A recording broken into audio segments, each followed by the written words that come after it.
All right, we are live at Laurel Park here. It's Preakness Preview Day, a month out from the Preakness.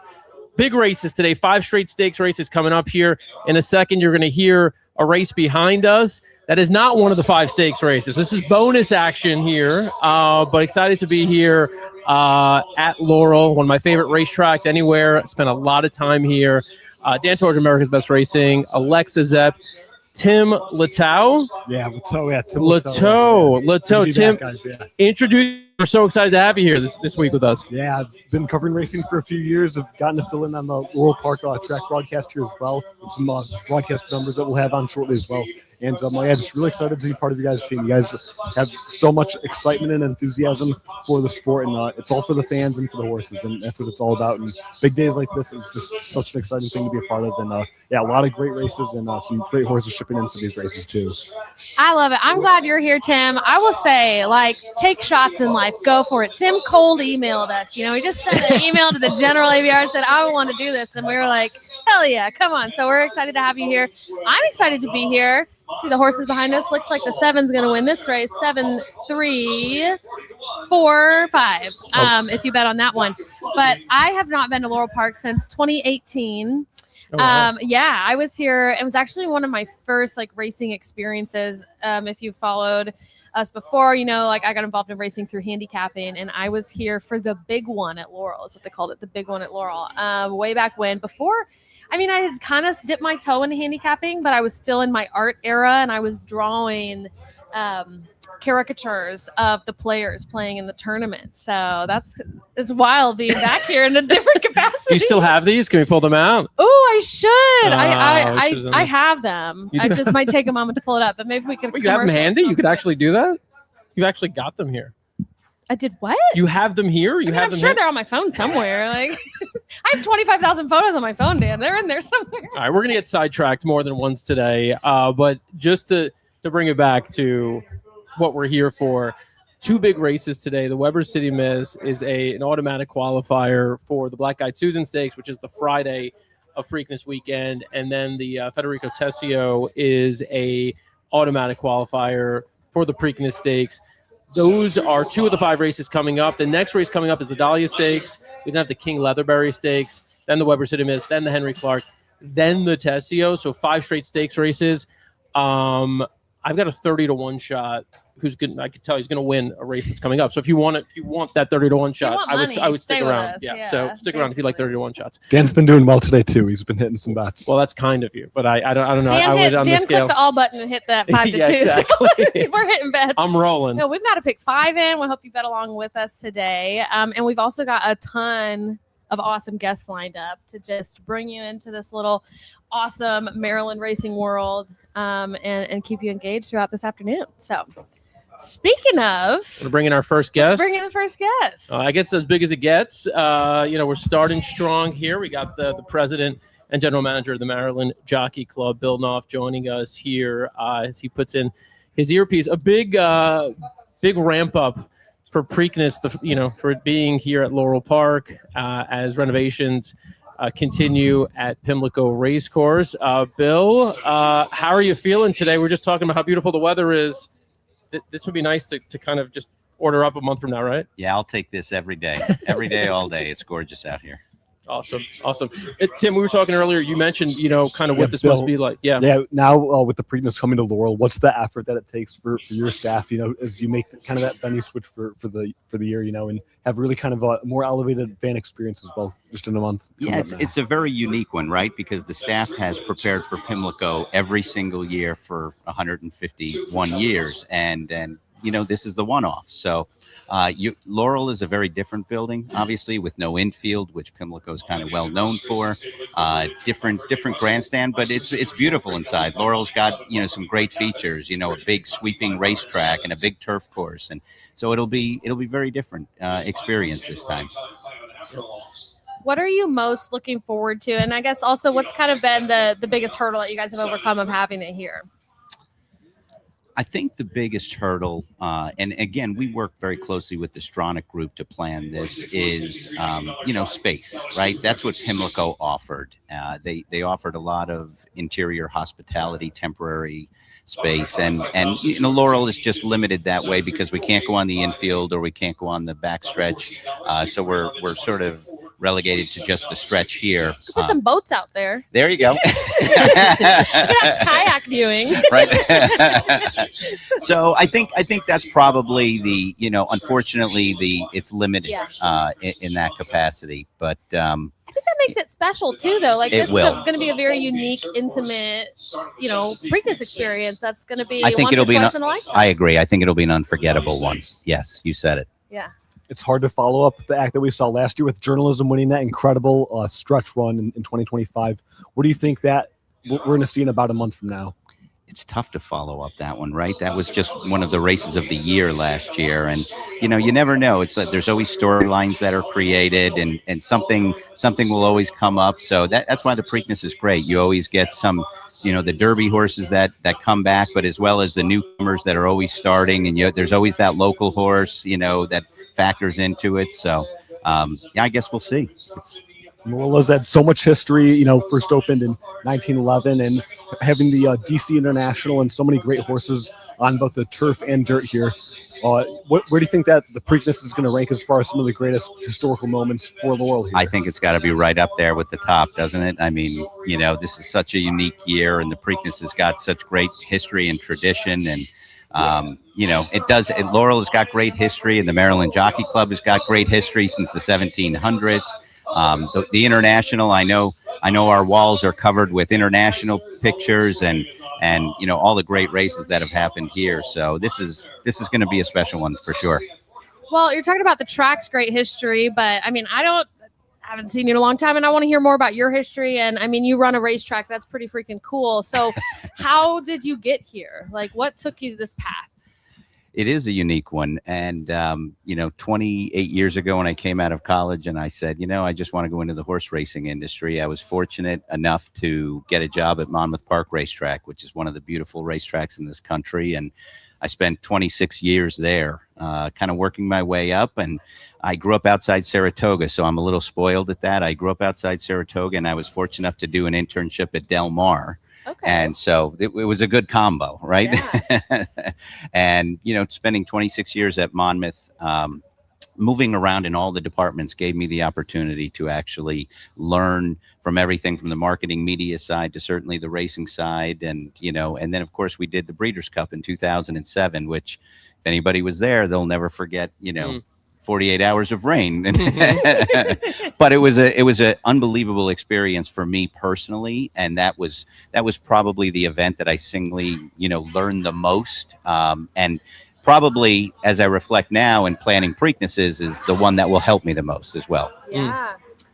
Just real quick, I do want to level set here. We do have wanted to put down on the screen finally. We do have 5 stakes races coming up. So just remind people the Dahlia Stakes is 18 minutes away. We're here with Bill Knopf at the Maryland Jockey Club. And Bill, you mentioned 3 racetracks that stood out to me. You mentioned Del Mar, you mentioned Monmouth, you mentioned Saratoga. Those are 3 of my favorite racetracks in the country. But if anyone asks me, and you're going to think I'm making this up, if sort of like, death row, last meal kind of thing, if you only had one day left that you could spend at a track, where would you spend it? I would always tell them Laurel Park.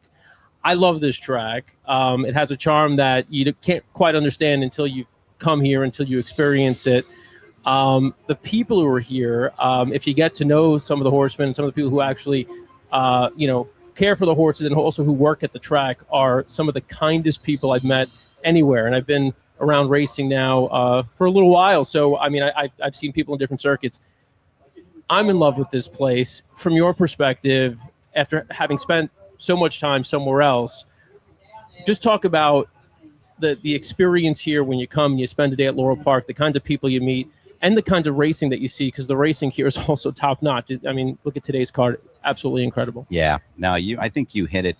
I was very fortunate to take over a staff that it's like when you start asking some of our staff members how long they've been here, it's like 20, 30, 40 years. And that just shows the passion right there. This Maryland has been such an influential state for horses, horsemen, breeding. And that was one of the reasons that I, wanted to come here, was because I knew that this state loved the sport, loved horses, very passionate about it. And I couldn't agree more that when you come here, people, they want to talk horse racing. They're so energized by days like this.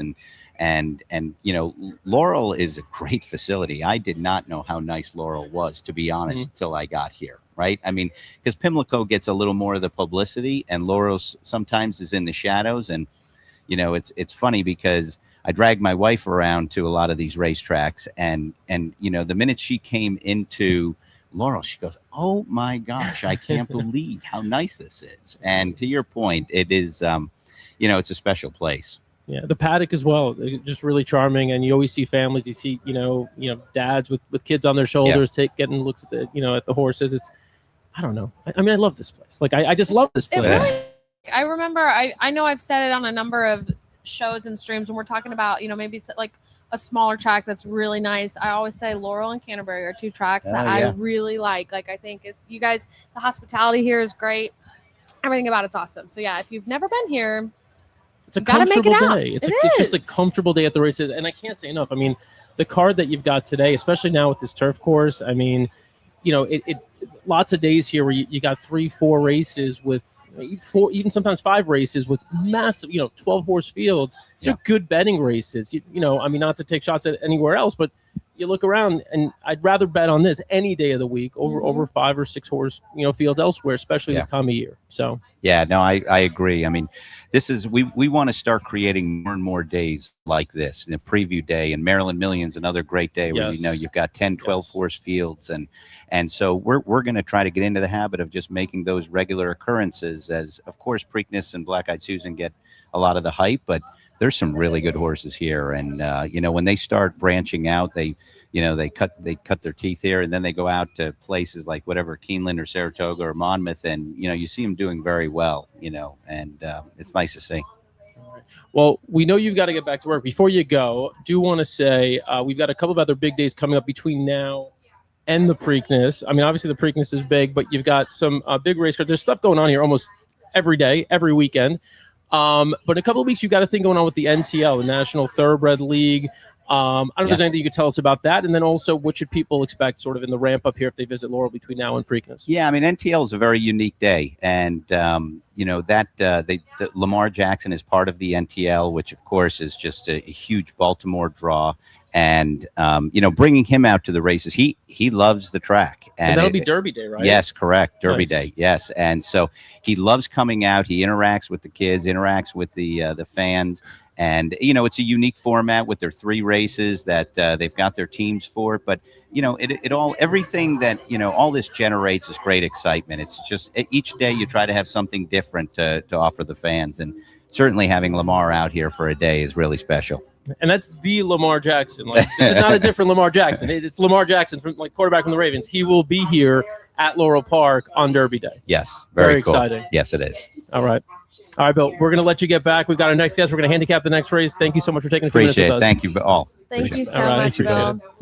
Wild. Yeah, so the Lamar event, I mean, super cool. In addition to watching the Kentucky Derby and hanging out with Lamar Jackson here in the NTL, if you do get a ticket to that, you also get to do like a pre-party with him, which I've heard is like much more intimate. Like, you can, just hang out, take selfies, and hang out with Lamar. Have a drink. I would like to do that. I know. I would be very game for that. I'm saying we actually have a little tidbit here about it before we show you a familiar face who is our next guest.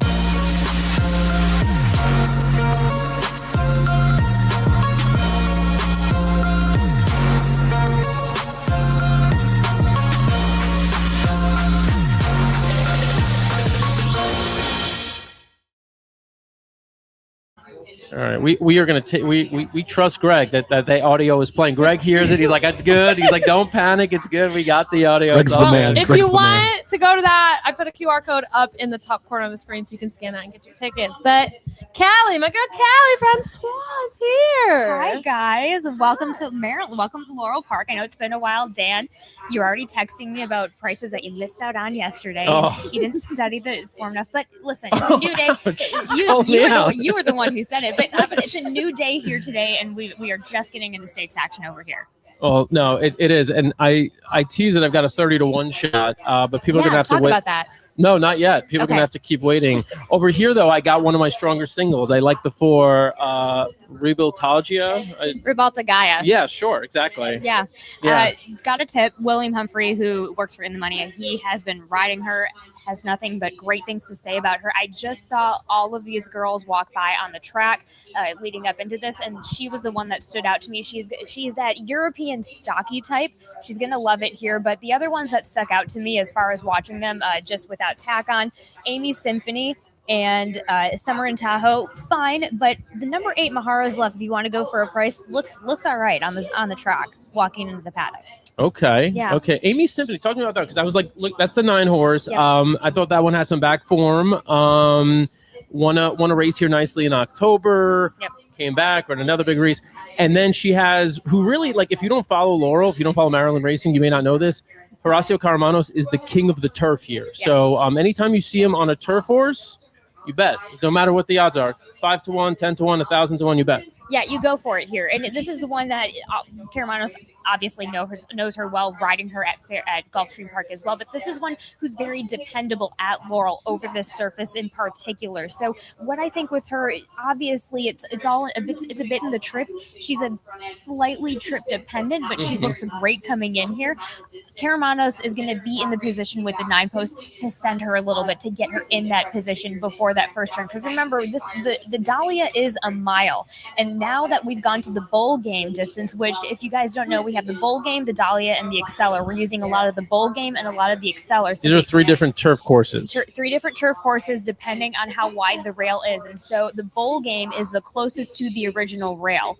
Okay, so and then obviously when we get into the Exceller, that's going to be a little bit wider, about 70 feet wider from the original rail. So things get tight, but again, it's not a lot of run up into that first turn for the Dahlia here. So with her, I don't mind a wider trip going around for her, as long as she gets up there. She needs to get up there.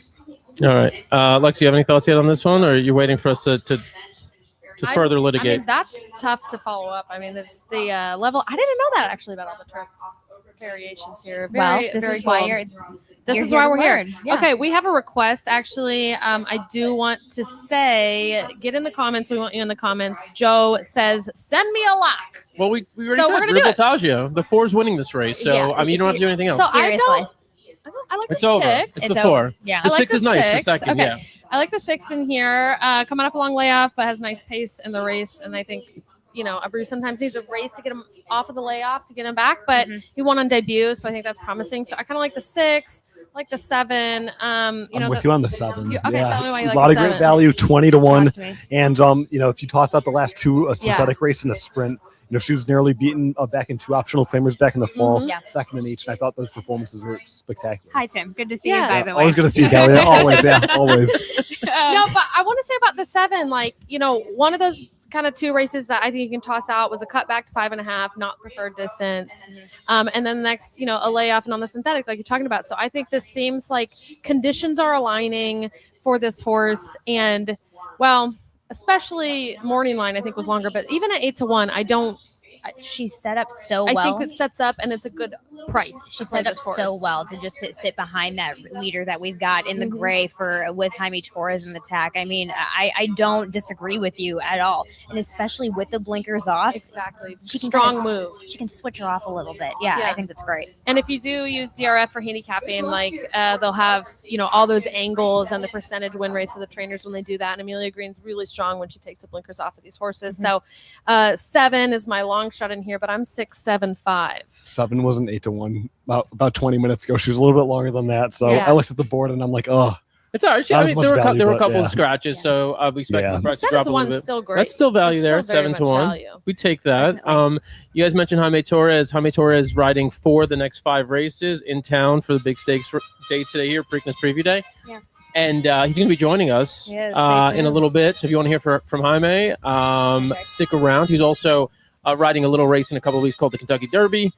He's on a horse named Incredible, and but this has got to be, it'll be good memories for him. Obviously, he had a big day here in Maryland a couple of years ago with Seize the Gray winning the Preakness. Yeah. Dwayne Lucas too in that winner's circle. That had to be something. Yeah, you mentioned Lucas to me a couple of times. I take it Lucas kind of has meant a lot to you. You seem to be a Lucas guy. Yeah, I covered him a lot at the Saratoga Special. Yeah, Did quite a number of interviews with him, and he always had good advice for anyone. Didn't matter what role you had at the track. Yeah, he always had good advice, and special guy for sure. So like the Lucas figure here in Maryland for years was King Leatherberry, right? So King Leatherberry was that legendary trainer, and he passed away. I guess now, I mean, it was about a month and a half or so. About that, yeah. And all throughout the day, they've been playing old clips of King Leatherberry, just sort of like, words of wisdom, like different interviews he's done over the years. So anybody watching who knows Maryland racing, I'm sure knows King Leatherberry. Yeah. And the King Leatherberry Stakes is coming up as well. So obviously this will be the first King Leatherberry Stakes. With King. Yeah. In the winner's circle. Yes, It's going to be, it's going to be pretty emotional in there. They had a service for him about 10:30, starting about 10:30 this morning. I popped up a little bit beforehand, but listen, this man, up until probably weeks up until his death, he was here at Laurel Park coming in. He had a spot in his room every week, every weekend, and he just loved the game. He loved playing the game. But in addition, just my interactions with him ever since I started out here as an apprentice, just incredibly encouraging, incredibly sweet, just salt of the earth kind of guy. Very, very spry. Also wanted to add a price right now. Yes. 9-1 in Calamity for Brendan Walsh, Angel Cruz. This now I'm going to take a little bit of a dig at Angel, but this is the one horse. The one horse at 8-1 right now. And I want to tell you that sometimes Angel, he can get a little hot under the collar and sometimes ride a turf race, like a dirt race, but it works out really well if he puts in that same ride that we saw with Calamity, which fits Angel to a T. We have not seen this one on the turf yet. The dam just missed out by this much in her first effort on the turf, which was her first time. So I'm just seeing the price. It's sticking around this 8-1. Kind of run with that a little bit. That's a great call. Yeah, I had Calamity underneath. I'm 49516 in that order. And so of those, I mean the 9, I don't mind the price on the 9. You talked to some of the downside with the 9, some of the risk you take on with Amy Symphony. Yeah. But the next big price that I would mess with is the one. But how about the 5 Summer in Tahoe? I'm a little surprised it's 7-1. I thought that horse would bet down a little bit because of the way the race is played up. It just sets up for her to beat the speed and just get overtaken in those last few jumps, which is with the way the prices have been going. That's probably the way this race might go. She's also coming off of a 7-month layoff and has never won off the layoff before and has had 3 layoffs that she's come back from. So, I think originally I thought was going to be a likely favorite in here, and I wanted to take a stand against to be beatable. Sure. Now, maybe a little more interesting at 6-1 as opposed to maybe a 2-1 odds, but I still think there's enough downside there to try to beat with a better price. But Dan, I'm just like, man, our 7 doesn't even get in your top 6 of the field. No, I don't have the 7. Oh, here's my my ticket. Oh, you put it in ahead of time. Well, so like we got to pick 5, but it starts in the next race. So I got 4, 5, 9. Remember, guys, that low 12% takeout, you don't get a better pick 5 in the game. And actually, so the pick 6 starts now, which honestly, like if you've got a decent budget, if you handicap these races, I like the pick 6 because like the pick 6, you get 2 or 3 prices. You could scoop the pool. Yep. And sometimes, 5 is 6, 4 is 6 is good on a day like today. If 1 or 2 prices comes, you may actually make decent money back just hitting 4 or 5 or 6. Some of my best days are doing that. I've got like trifectas. I mean, I got one with the 1 in it. That's just like a backup bet. I've got this as like an exact. You're all over. Dan's ready for anything. Yeah, you're ready for any outcome. Yeah. Love that. I've got everything except for the 7s. If the 7 wins, I'm done. I'm done for the day. 3 horse exacta box 459. What's your exacta box? I would say exacta box 4-7. Oh. Yeah. I would say 4-1. Honestly, I'm really loving that 8-1 price. Yeah, I'm on a the little Brendan scared of the Walsh one horse. now that I'm thinking of that one. Yeah, Don't think about you it. should be. Tell us who Sorry. you're betting. Hop in the comments. Let us know if you've got a wager on this race. Yeah, chat. Why are you so quiet? Yeah, Chat, come come on, on. guys. Usually give it's us something popping off good. at this point. It's a little bit earlier in the day than a normal stream, maybe, but it's Saturday. You know, If you miss out on this one, there's still 4 stakes there's later still a on. lot So going yeah. on, and then one A lot. after. Like, we're gonna end after the stakes, but there's one last capper of the day. So You should wake up and lock. you know what in. else is Chat, happening come on. here today? There's a handicapping tournament here. Yeah, there Yeah. is. And 2 seats to NHC, 1 to the BCBC. So obviously too late, guys, to get in on the game. But that started. I mean, we've been having these. This is not the first tournament that we've had for the 2026 year thus far. I think this is our third, maybe second or third. But it's a great program that we started last year that we kind of really started selling it, and we get plenty of people that come in, and it's been great. And it's just you get obviously you're getting people that are sticking around late into the night, but Dan Illman is sticking around and watching those winners win. And we had our last winner, I think, was on site here at Laurel, so that was super fun to see. Nice. Yeah, that was really great. Nice. Journalism or sovereignty? Don't say why to Barrio. We don't want to hear it. No, you're not going to hear it. Don't worry. Don't worry about that. Mario, damn. No, because it's a journalism sovereignty question. I'm That's such it. a sovereignty girl. Okay. I'm really such a sovereignty girl. What Yeah. time is that race? Anybody know? Somebody in the chat. Let us know what time that It's race at is. 7 Eastern about. Oh, maybe geez. 7 Tim is Eastern or 7 to 5 locked Eastern. All right. Well, ABR where to watch. Go to that sheet every weekend Yeah. after. Oh my gosh, the Tim! Where to Watch amazing. guide. Okay, we've got John in. He says he's got the 5 on top, but the 4 has a big shot, but 8-5 is kind of silly. I don't know why it's silly. I mean, the horse is even money now. The 4 is even money. The No, 4. he's saying 8 over 5 is silly. No, he's saying the 8 to 5 odds on the 4 8 is to silly. 5. I was saying 8-5 exacta. Yeah, Here's the yeah. thing, though. Here's what I'm going to argue. This one is not. I love how this one had Thank you, 2 John. completely different trips. This one is not going to be sent to the lead, and that's going to work out perfect for this one. So that's this one's not going to be. I mean, watch me just walk this horse right onto the pace. But I just think that these connections, they're not going to take any risks here. Yeah. Oh, hey, what's up, man? Hey, what's Can you going give on, us a buddy? pick for this race? We're live. Who's your pick? What's your name? You walked into a live show. You just walked into. You're live. Go It's ahead. happened. Okay, well, What's your name? my name's Neil. Neil. And who do you got this race? Well, I want to take all of them, but I guess I'll go with the 4. The 4. All right, that's a winning Thank you, pick. We like it. Neil. Thanks, Thank Neil. you, Neil.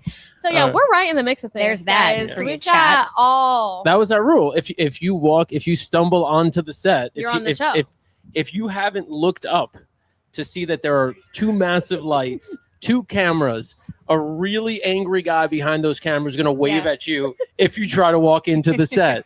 If you've missed all that, you've got to give us a pick. You're gotta To give be it. fair, I do think that the light sometimes blind people. They might just walk right into not even know what they're walking into. Just saying, maybe. I would say more like moss to a flame situation, maybe perhaps, Exactly. especially when they're so focused on their form in front of them. You're like, ooh, what's that these- warmth? But that's what I'm saying about the players here at Laurel Park. They're so intent and focused on their game, and with that, we like to give them as much guidance and advice as possible. We have a free handicapping guide that you guys can go online with, and if you go to the Daily Picks, you download the free handicapping guide. There's QR codes somewhere on on our simulcast feed, so add to that as well. So yeah, just he was focused all on the information, and we have plenty to provide for it over here. Look at Callie, always selling. Love it. Tim, were you going to say something? Like it's my job. I thought you were going to jump in with something, but if not, it's all Oh yeah, good. Any other fans, don't walk into the set, or we will be asking for picks. We want to win. We want winners today too.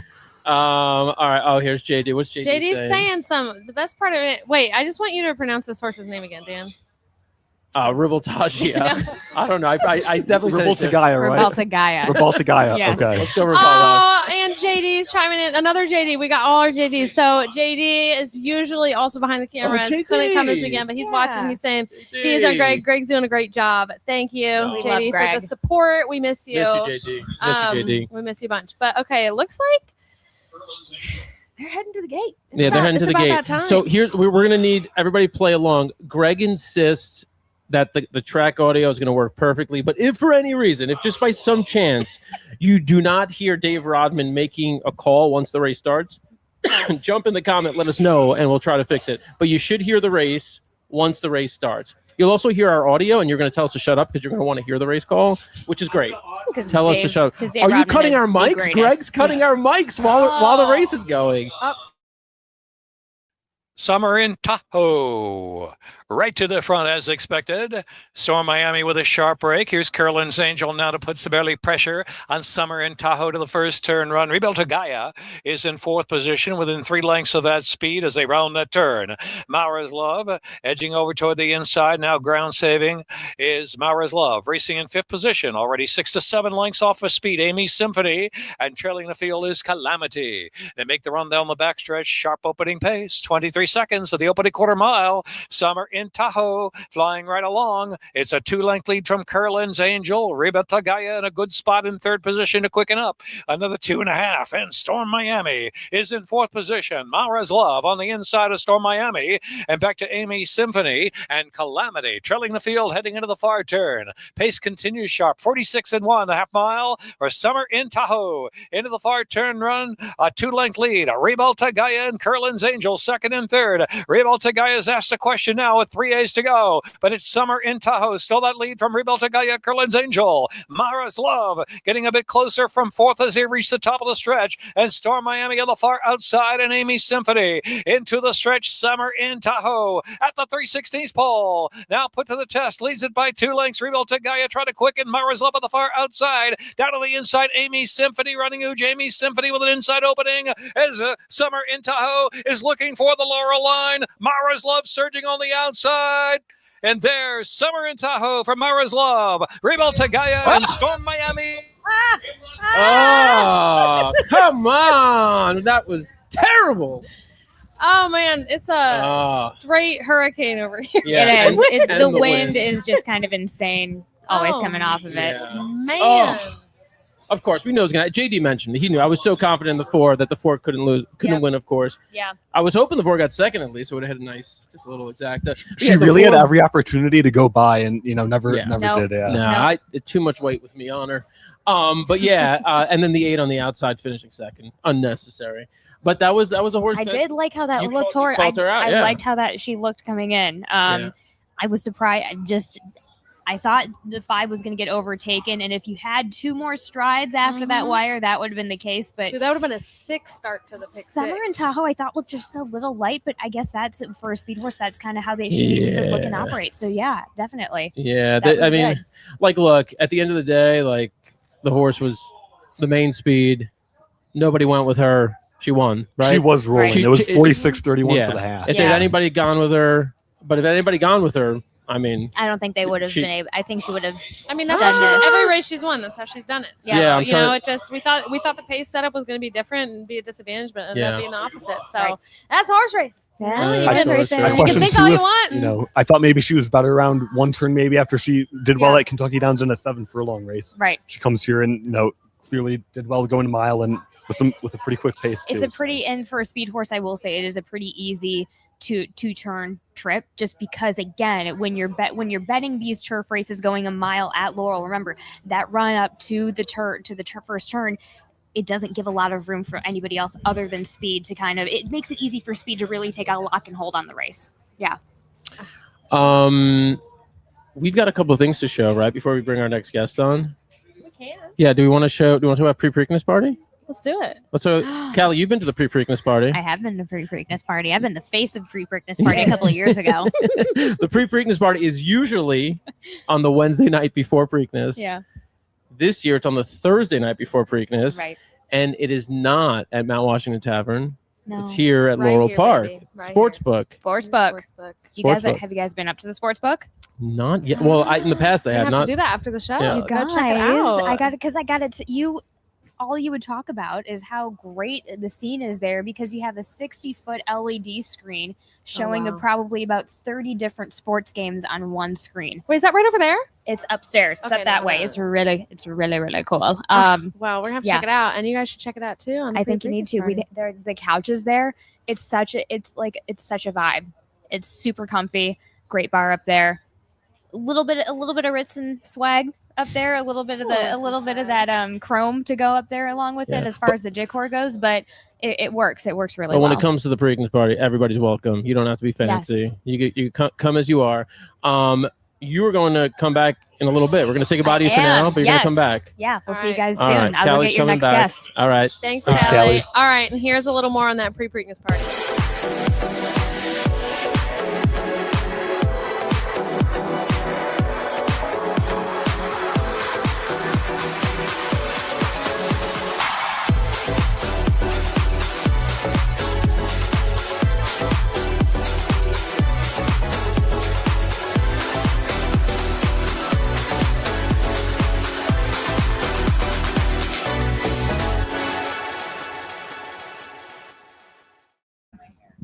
We are back. And by the way, race 7, the Dahlia Stakes, is official. The 5-horse, whose name is off my screen right now, Summer in Tahoe, is your winner at 3-1 about. Not a bad price. And the 8 at a big price. So if you got the exact, you made a little bit of money there. Alexa, please welcome in Yes.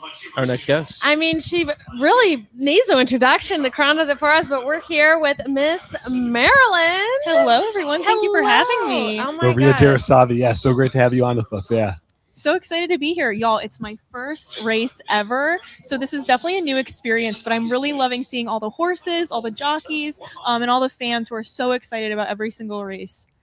This is so, this is like a unique time, right? Because the Preakness is coming up. There's a lot of excitement around racing in Maryland. So what jumps out to you right away when you're here? Is it like how close the horses are to you? Like, what is it? What jumps out the most? Well, I think that the fact that this is such a integral Maryland tradition to our culture here in the state, right? You always hear people talking about Preakness, talking about the horses. When I was going shopping the other day for the dress I was wearing, all the ladies at the store were talking about how incredible this entire experience was. And so I'm just so excited to be able to be here and something that's so important to the state of Maryland. And honestly, the horses do jump out at me a little. They're bigger than any horse I've ever seen.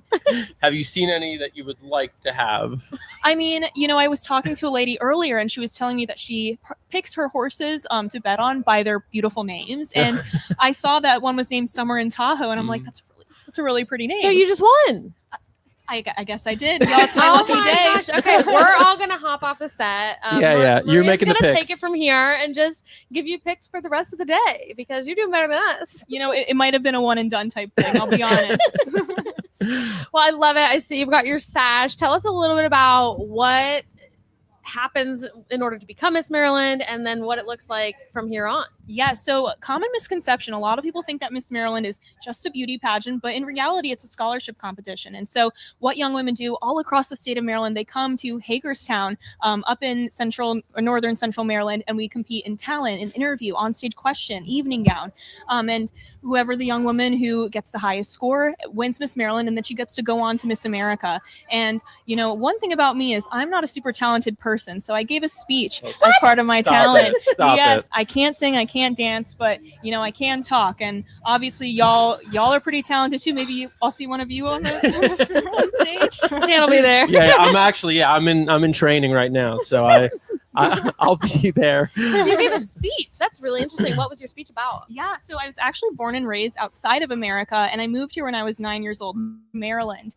And I just talked about where? My family's Iranian, and I was born and raised in Kuwait. Wow. Yes, Okay. yes. And so I talked about, the experience of moving to America, how grateful I am to be here in Maryland as well, and just the importance of seizing those American opportunities and pursuing the American dream. And I mean, no better place to be, no better place to represent the American dream than beautiful horse racing, right? So I'm loving it. It's America's oldest sport. So much history, so much tradition.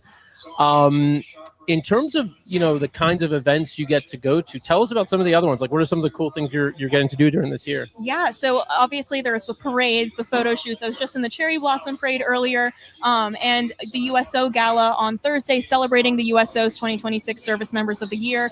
But one thing that I really love to do is go into schools and talk to students about seizing those American opportunities, right? And so I talked to them about, remaining resilient amidst adversity, what it looks like to goal set. What do you want to to do after high school? What do you want to do? Maybe do you want to go to college? So getting kids to think about their futures is something that I'm really passionate about. And, I have a lot of school visits set up for the next 2 months that I'm Miss Maryland, and I'm just really happy to continue doing that work. Just a true mentor to people. I love that. Maria, you were here bright and early too. Here all the way from race 1 through the 7th race now. What have you thought just about your first day at the track? Oh my gosh. Well, I'm just really impressed with the culture that goes into it. I've been talking to people, they come here, every weekend just to see these races. And then some people coming from all over. I saw some Kentucky license plates out in the parking lot. So it's just, it's a testament to how special this event really is. I want to know more about this crown because it's so beautiful and so much bling. Okay. Do you get to keep this forever? Do you have to pass it on? How does that work? I'm lucky enough to keep the crown. I will have to pass off this sash though. So this is the America 250 sash celebrating the bicentennial, right? And so I and the next Miss Maryland will be the only Miss Marylands to ever wear this sash because it celebrates the 250th. So any Miss Maryland wearing it in 2026. So me and Miss Maryland 2026 will wear this really special sash. When is Miss America? So Miss America is going to be next September, and I give up my crown in June. So the next girl will be able to, win in June and then go on to Miss America September. Did you do Miss America last year? Yes, I went to Miss America in September. We brought, Maryland to the top 10. Wow, There we that is an go. accomplishment. Yeah, way to go. Amazing. Yeah. Oh my God. That's Thank huge. you. Obviously, I didn't win, but Maryland's not really a big pageant state. Obviously, we focus on horses a little bit more, but it was just a really special top 10 experience. Is a big deal, though. Yeah. Thank you. That's Thank a big you. deal. I remember. So, Acacia Courtney is somebody very present, announcer in racing, and she was Miss Connecticut, right? Mhm, Miss Connecticut, yep. And I've never gotten into the pageant culture or watched a ton, but I did watch her Miss America, and I'm bummed that I've missed yours. I'll have to go back and rewatch it so I can cheer you on. What was that like representing Maryland on the national stage? I mean, such an honor, right? I think our state is so diverse. It is so storied. There's so much rich history to it. And to be able to represent all of that on the Miss America stage, on the national stage, amongst all the other states was so incredible to me. And I'm lucky enough to say I have a friend in every single state now, too. So it's just a great experience. When you're repping Maryland, not doing, the official stuff, but you're, wearing sweats and a hoodie, and then you're talking about Maryland, you're like, look, best part about Maryland, crab cakes, what? What is it? Always have to shout out the Maryland blue crabs, right? Always have to, picking crabs, eating crabs, crab cakes. Just had some crab soup up in the clubhouse. Nice. So always have to shout that out, right? Oh, you're speaking to her. Alexa eats a soup no matter where we are. It could be 120 degrees and we could be in. Do you know that's a new thing though? 120 degree soup? Just soup. I'm on a soup kick for the last 6 months. I'm just loving Yeah. the soup. So I also tried the crab soup here today. It's really good. Yeah, I'm saying Laurel's popping off with the hospitality. Okay, so are you now hooked on racing forever and you want to go to every race? Oh, I day? was just telling my friend over here, we're coming back. We are going to be one of those people that comes every weekend because this is just so much fun. I love seeing the horses, love meeting all of these incredible people, and the staff here at Laurel Park is just incredible. So we'll definitely be back. All right. Do you have any questions for us? Ooh. I'm just curious, what is the biggest thing that you've learned about horse racing over the course of your careers? Or maybe the most interesting thing you've learned? Maybe even an interesting experience that This you've is had. very good. No, I would Why say don't you really start, the, Tim? yeah, Yeah. really the variety of people involved. You have some people who have been involved for generations in their families, and then other people who have just gotten involved kind of as a fan coming to the track, like so many of the people here today.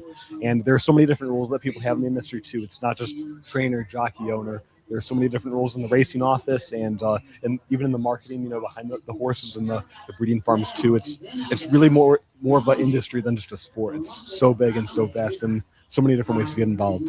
That's funny. That's actually kind of this along the lines of what I was thinking of. Just racing is something that there's so many areas. I've been lucky enough to be involved in the broadcasting side, the handicapping and wagering side, the horse ownership side. I've never done at the barns training and that kind of thing, but there's just so many different areas. Callie is an exercise rider, a jockey. I mean, it's so huge. There's so much here and so much inner working into every single day to pull even a small day. This is a big day, but even a small day off, there's so many people and it's just good people, because racing is a sport and an industry that demands hard work. It is nonstop. It's all the time, whether you're working with the horses or you're at the tracks or you're like us where we're traveling around like crazy, going to places. It just demands this level of like commitment that I don't think a lot of industries demand. I'm sure some do, but it's just so unique. So I think it, like, when people get involved and they get attached to it, like, they're really diehards. Like, everybody is just so in it, and the horses bring you joy. And so I don't know, it's just a very special world. And in the US, like, it's a big but small world, and I feel like the more people we like introduce it to, they really do get hooked and just fall in love with it. So yeah, I don't know. That was me. well said. You actually reminded me of like two things. One is like talking about the different things you can see and experience. There's so many entry points, right? So if you love gambling, great. This is like the most fun game to gamble on. Yeah. If you love just kind of dressing up and having fun and kind of hanging out with friends, great. To capture social media content, great. You can come and get here. Whatever your interest is, there's something here for you. And the other thing is, like, you know, it can take you anywhere. Like, you can start in racing as like a fan, like I did, and racing has now taken me to Japan, to Hong Kong, to England. I know I'm forgetting places. It's taking me all over the world, Dubai. And you can see because these horses travel. They go, and there are big races all over the world. Oh, I'm curious. How do they travel? In By airplanes? planes. Incredible. Yeah. Planes or vans. Even an or, entire stall will get put on their forklift and then put into the plane. It's quite a thing to see after you see those videos of like the FedEx or the Texas Sutton planes. Yeah. Wow. Living in luxury, these horses. I know, I'm right? impressed. They are like, they've got chiropractors. I met a lady. I was at a gala last weekend, a horse racing gala, and I met a horse massage therapist. And I was like, no way, that's so cool. She literally just gets to go around and massage horses all day. I'm like, that is sick. So, like, I don't know. There's just so many things that happen here. I'm curious. Y'all mentioned that you have been in the industry a while. Have any of you guys had experience with horseback riding? Is that where your origin story was? Not me. Or- So I see your head shaking. I'm not a good rider. I now live in Kentucky. I moved there 3 years ago. I want to become a good rider. But I have a friend in Kentucky who does polo. And so I have done polo a couple of times. He'll have like ladies polo night where we'll all get up. But the thing is I don't know how to ride a horse well. So like I'm actually really surprisingly good at like hitting the ball. I'm not using the right terms, impressive. the mallet, whatever. Like I've got that eye coordination. But the second the horse starts running after it, I'm just like screaming on the horse. Like I don't know what to do. So I have not. Do you ride? Well, y'all, I was just talking to my friend over here about this. I did horseback riding English style when I was like 8, 9 years old. So that's the extent of my experience with horses. But it's kind of cool to be back in this kind of field, in the sense of the word. That's the thing. You're gonna get back on the horse. You are going Metaphorically and maybe even literally. Yeah, We'll see. I think so. I see it in your eyes. There's something happening. Thank you. I hope so. We've awakened something in you. For sure. Awesome. Well, we know you've got to get ready to present an award. Is that right? That's Tell right. us I'm about really that. excited. You know, I'm going to be honest. I don't know much, but what I do know is that it's for the race with all female horses. Weber City Miss. So incredible. I'm really excited about And that. the winner of that race comes back on Preakness weekend for the Black Eyed Susan Stakes. So it's very cool. You could, again, talk about the journey. You could follow the journey of whoever wins this race. That's it. You're a fan of that horse. They come back in a month from now, and hopefully they win that big race on Preakness weekend. I'll absolutely be loyal to that horse now that I know that. Aw, that's so cool. So it's not this race 8. It'll be race 9. So we'll try to keep the feed up a little longer after that race so we can see her give the award. And before we let you go, because you're on a hot streak picking names, we're going to read you all the names, Oh yeah. and you got to let us know if it's if they're hitting or we just put a Yay or line nay. through them. Yeah. The one is Iman. How would you say that? Amon. Amon, Amon. maybe. It's a maybe. Yeah, I'm Maybe. not sure. Okay. The 2, and we could put up the odds here in a second. We'll show here. The 2 is Prince of Jericho. Prince of Jericho. That's a majestic name. I'm going to have to say he's going to do well. There's something there. The 3 is King Covey. King Covey. All right. There's Maybe. something to be said about royalty. This is interesting. The 4, Had to Have Him. Had to have him. What do you guys think? How are y'all feeling about him? He's my top pick. Really? Oh, No way. yay. Okay. Give him, Oh, give he's him a gotta good luck. have him. Good luck, Charmden. Yeah, Okay. we need that. The 5 is Doncho. Doncho. Yeah. Okay, I hear some hesitancy in your voice. Yeah. I don't know. Maybe. I don't know. 6 is Outlaw Kid. Outlaw Kid. Okay. And to be fair, I have no idea what their stats look like. So Yeah, but if any of you stand out, I'll just run through them. You let us know which one sounds best, right? The Okay. 7 is Incinerator, which hint, this was my big long shot of the day, is now 50-1. This horse is probably going to hit the board. So I'm just let you know that now. The 8 is Chasing Liberty. The 9 is Four Harp. The 10 is Schwarzmeyer. The 11 is Determined Kingdom. The 12 is Jean Valjean. Jean Valjean. And the 13 is When I Get to Heaven. When I Get to Heaven. All right. I'm thinking anything? Jean Valjean. Okay. We're going to go with him. All right, got that we one like too, that. yeah. And Prince of Jericho early on, I think. Yeah. Sparks All right. So something, you're at the 212 exacta. That's your Miss Maryland exacta. The 2 and the 12. Perfect. Those are the numbers. All right. All right. Thank you so much for spending Thanks some for time with us. joining Thanks us. for being here. so much. Thanks so much for your We're time. excited you. to see you present the award here soon. Awesome. All righty. Thank Maria. you. Lovely people. Yeah. It's just like, I don't know, horse racing brings people together. Okay, we're going to hop into this race pretty soon. But before we do that, want to show you, I know we talked, it's the King Leatherbury Stakes. We do have a tribute video that we want to share with you all. The Maryland Jockey Club mourns the passing of Hall of Fame trainer King T. Leatherbury. Born on March 26, 1933, Leatherbury became the third trainer in history to win 6,000 races, capturing 52 Maryland training titles at Pimlico and Laurel Park. In the mid-1970s, Leatherbury had 4 consecutive 300-win seasons and was the nation's leading trainer in 1977 and 1978.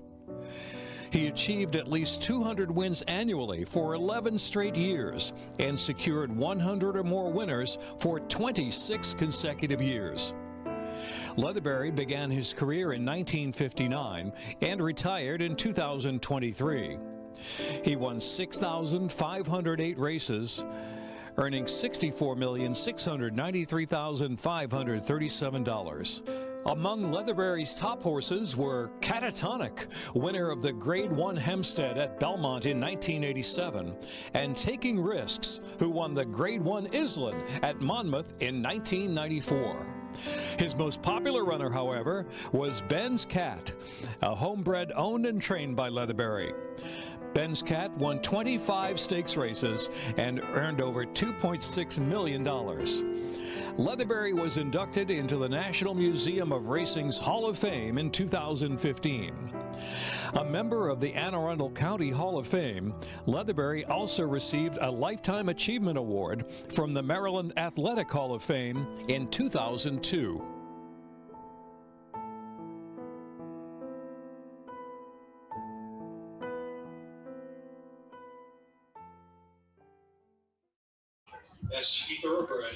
Okay, so beautiful tribute video there from the Maryland Jockey Club. So yeah, this is the King Leatherbury Stakes. We're 7 minutes away. We're gonna hop in the handicap in a couple minutes, but before that, we have changed sets. We've got Mark Reed is Mark here. Reed. I was gonna say I almost said trailer earlier instead of tractor, but it's tractors, not trailers. Tractors. Atlantic, That's right. Atlantic Tractor, yeah. John Deere dealership, you're the president. Really important partnership here that the track has also with Atlantic Tractor, right? Absolutely. Happy to be here. It's exciting, to watch big green and yellow tractors run around a horse track. And, we're proud to represent the brand here. Tell us a little bit about the role of the tractors on the track, because a lot of people maybe haven't been to a race, or if they do, they don't realize there's a lot going on for the track maintenance. Absolutely. Need to keep the track in good condition, keep the horses safe. There's a lot of science that's kind of above my head that goes behind, taking care of the tractors, or taking care of the track. But, they got a great team here. They do a good job. And, we got a lot of guys, on our team that, understands the horse business, understands what it takes to maintain a track and keep it in good working condition. And they consult with the track here and make sure we get the right equipment to them for it. Nice. These tractors are doing everything, whether it's pulling the starting gate, which is probably how people are probably most commonly see them at home, but here at the track, we see the tractors passing around every few times, pulling the dirt through to keep that fine. Talk about kind of the variety of roles that the tractors play here at the track. Yeah, at the track, I mean, it could be everything from in the wintertime, you know, they run a lot of snow blowers to kick off some of the snow and get the track open for training conditions and all that. You know, all the way through muddy, rainy conditions. I mean, they really need to do the work to get the track ready so that we can enjoy this horse racing that we like every day. And you've been around this your entire life, right? Not just the tractors, also the horses and horse racing. Tell us a little bit about that history you're sharing with us a moment ago. Yeah, sure. So, you know, I honestly grew up on the backstretch of what was then Philadelphia Park, now Parks Racing. Grew up in South Jersey. My father was a longtime trainer in the business. In fact, my Uncle Butch is here today running in the next race. So nice. Is the horse live? Let's just pause there. Little long odds as of right now, but win it last year for Harp. So my Uncle Butch Reed. Okay, so this is the 9 horse here. Yeah, correct. Long odds. Okay. Just ran into him passing, coming out of the restroom there. But, you know, been in the business my whole life. My father was a trainer on that circuit. You know, while I was training, horses like Mr. Nickerson and Breeders' Cup Sprint had some real good runners. When I was graduating college, he was getting into the bloodstock side of it, buying and selling. And we had a lot of great success with horses like Medaglia d'Oro, who we bought out of Oaklawn Park, transferred him to Bobby Frankel up in New York, and win a number of grade ones with him. We managed the career of St. Liam for Bill Warren, 2005 Horse of the Year. Unfortunately, his breeding career was cut short after 1 year, but just a huge amount of success that I got to sit kind of, you know, passenger seat along with my father as we were going through that. And it got to the point where the way I like to tell a story, I married a woman that wasn't very horsey, right? So she didn't understand the 24/7 nature of taking care of livestock. So I started looking for something different to do. And this was kind of a inline business where I could still meet with the horse farmers in the area. Yeah. The local breeders in Southeast Pennsylvania and Maryland and get into something different. And so, you know, I spent some time through various roles with Atlantic Tractor. I was in marketing, I was in sales, and just recently came in the CEO role here January 1st. And congratulations. Yeah, it's been a great marriage between, you know, my old life and my family life, and you know, marrying it to a different type of horsepower. You know? Yeah. We should have. I mean, if we knew he just got the CEO title recently, we would have had you put in our Pick 5 ticket for us. So that would have been real nice. There you go. I'll tell you, you know, I'm lucky. I'm here with my brother and my father today. I'm lucky they're not looking over the fence saying, "Don't take his bet." I tell you what, it's like Eddie Bush out here. Every time dude, I bet I literally just guaranteed victory for a horse, like, who just did nothing. But I do like a 60-1 here. I like the 7 horse. Like, let me tell you, like, this horse is really muddied up for him. You put a line through the all-weather races, much better on the grass. And I think this is his best distance. He's won, you know, 4 of 8 starts at going this distance. This is a race that could any number of things. It's 5.5 furlong turf sprint. I mean, as 5 or 6 horses with a ton of speed, the race is going to fall apart. Somebody's coming from off the pace. I don't know. The 7 is hitting the board. I don't know. The 10 you think is going to wire? I really like the 10. So the 10. I mean, if anyone wires, it's 10. Yeah, it's a turf sprint, so there's a lot of pace in here. But I think from the early pace figures, the 10's figure is crazy. Like on Time From US, he's a 128 early pace figure. I mean, that's blazing. But Doncho, look how fast Doncho is. Doncho is set the a one world who can record. Okay, I agree with you that Doncho could get close and keep up with him.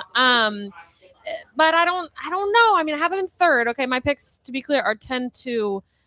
So Schwarzmeyer, Prince of Jericho, like Miss Maryland, and 5 Doncho. But I think the 10 has a really good shot of wiring this field, and if not, I think if somebody's going to catch him, it might be the 2, Prince of Jericho. I think the 5 is going to press the 10. He's going to go with the 10. I think they battle. Look, if one of those horses gets loose, they're going to be tough to catch, but I don't know. Well, I talked to Prince of Jericho's connections, and because the interesting thing is they've never tried him on, the surface. It's been a dirt career always. And they said they've always wanted to try him on the grass. This feels like a good time. Also said he might be a horse who needs a target. He's been a bit of a hanger lately. So this race hopefully will give the speed that he needs to target and make up some nice ground after a saving trip. So the 2, I mean, the 10 is in a tough place being in the 10 hole on a sprint like this. So I will give him that, but I think he's got enough early speed to get out of there. I also like the 6. Like I was saying, Outlaw Kid has the ability to rate, beaten less than 2 lengths in a grade 2 last October.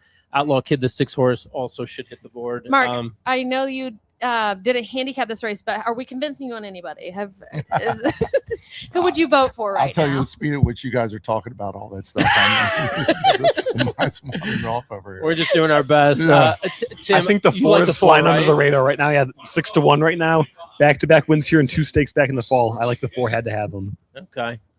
11 Determined Kingdom, by the way, was a well-beaten favorite in this race last year. He's got a ton of ability, ton of back form over this turf course. With a clean trip, the 11 could win this race as well. It's getting 7-1 right now. So it's a great field. I mean, look great at this. race. Like, do we even have any scratches? No, it's a 13-horse field. It's incredible. Put the 7 on your ticket. 7's 50-1. 7's gonna hit the board at 50-1. I Trust would me. love to see. I'm your intrigued 7 by the hit 3 at 30-1. I'd go and play so on him. Yeah, I really am. Okay, we're gonna box all of the longest shots. We're in using the field. everyone. Anything over 20-1 is getting boxed in the superfecta. Perfect. I think the one thing that is clear out of all the races today, all the stakes races, this one is probably the best to really make some money as far as combining some long shots. Late pick 5 starts now, which we have. So, Dan, you put in our late pick 5. But who do we even have in this? We actually have a lot of coverage in this race. 2, 4, 5, 6, 7, 10, 11, 13. Okay. Yeah. Let's go 7. Yeah, and my main tickets here. This is so many tickets. Not good. 6, 7, 10. I got a $5 exacta box on the 6, 7, 10, and then I've got some tries using the 5 and the 11. So I like your 10. I worry to get caught up in a pace deal. The 10 and the 5, if either of the other wasn't in this race, would be even money and would wire this field. But the fact that they're both in, if they both do what they typically do, they're gonna. You would think they're gonna. Well, I mean, I like the 10. I do agree there's a chance for a pace duel, but in a 13-horse field, it is hard to bet a 7-2 in a sprint. Yeah. So I hear that. We're about to find out.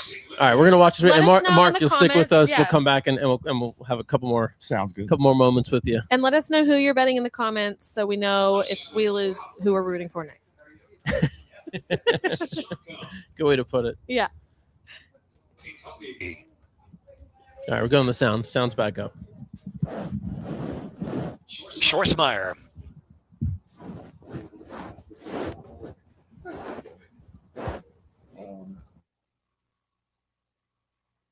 Had to have him.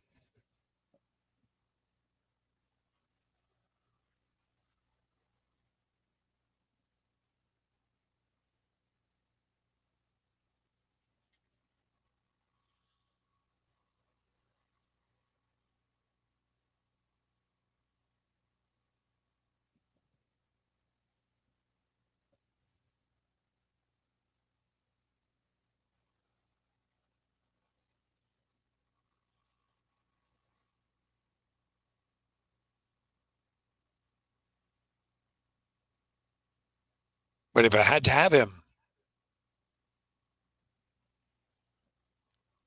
Doncho 7-2, Schwarzmeyer 7-2.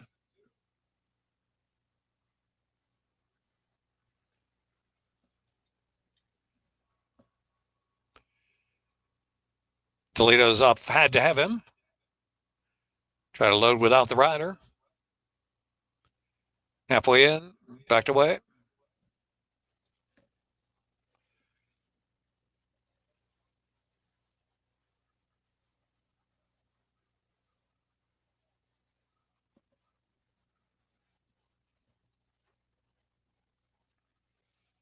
Around for now.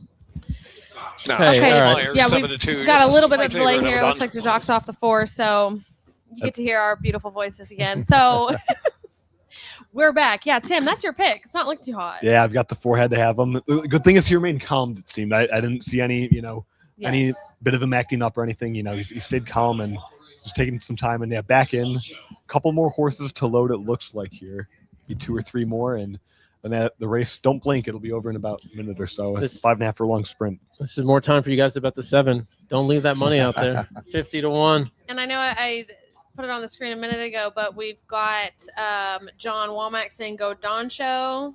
It's his pick in the comments. So let's go Doncho. Oh, here we go. Now late money coming in here from the chat. I'm saying. Damian McCauley, agree with you. The 10, let's go. All right, we're about ready. They're out for the King T Leatherberry Stakes. Doncho, quickest of the quick early. Jean Valjean on the outside is speeding up. And here's Schwartzmeyer in between horses, dropping back just a bit right off that pace. And Four Harpers on the chase in the second flight as ahead another turn. Determined Kingdom right there, 3 wide, just a couple of lengths from the lead. First 5 separated by some 3 lengths. Outlaw Kid is riding the rail, then back to When I Get to Heaven. Chasing Liberty is next. Then Had to Have Him racing in the 2 path just outside of Prince of Jericho. The others have plenty of running to do. Iman, Incinerator, and King Covey's on the back of the pack. They're a quarter mile from home.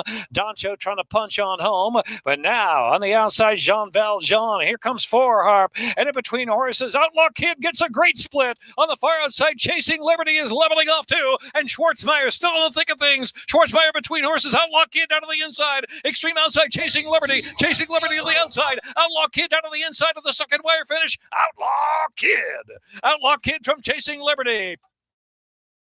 Yeah, 9 was third. That ain't bad. Do you have him to show? I had the 6. I had the 6 in my tickets. It. Yeah. Crush it. All right, so we started our pick 5 with an 11-1. You're welcome. That was a me ad. I'm just gonna say. That was a you ad. That was absolutely you ad. Okay, Mark, I want to ask you about Here's my Uncle Butch running backwards right now. Oh, Uncle Butch. Can we get him on? No, so John Deere is presenting today, correct? Yes. Okay, so tell us a little bit about that and then the relationship that you have with the company. Yeah, absolutely. So, it's like I said, a wonderful thing to sponsor and be a part of this, this atmosphere and this industry. And so, John Deere's heavy in the equine business. We support a lot of different equine organizations, offer great discounts on John Deere equipment. And as such, we sponsor events like this. We come out and you can see our ads and some displays on the starting gate. And, we get to come in and shake hands with horse folk and pass out some trophies when we win some stakes races. And it's just a great environment to be in. John Deere, like I said, supports heavily the equine business, big discounts on equipment. It's great to be a part of. Also, and for you personally, we talked about your background in this sport. What is your favorite Maryland racing moment, if you have one? That's a tough one, right? I could have prepped you for that a little bit, giving you some time. I mean, honestly, one that rose up there, and it's a funny story because of the background of the business and the family aspect of it.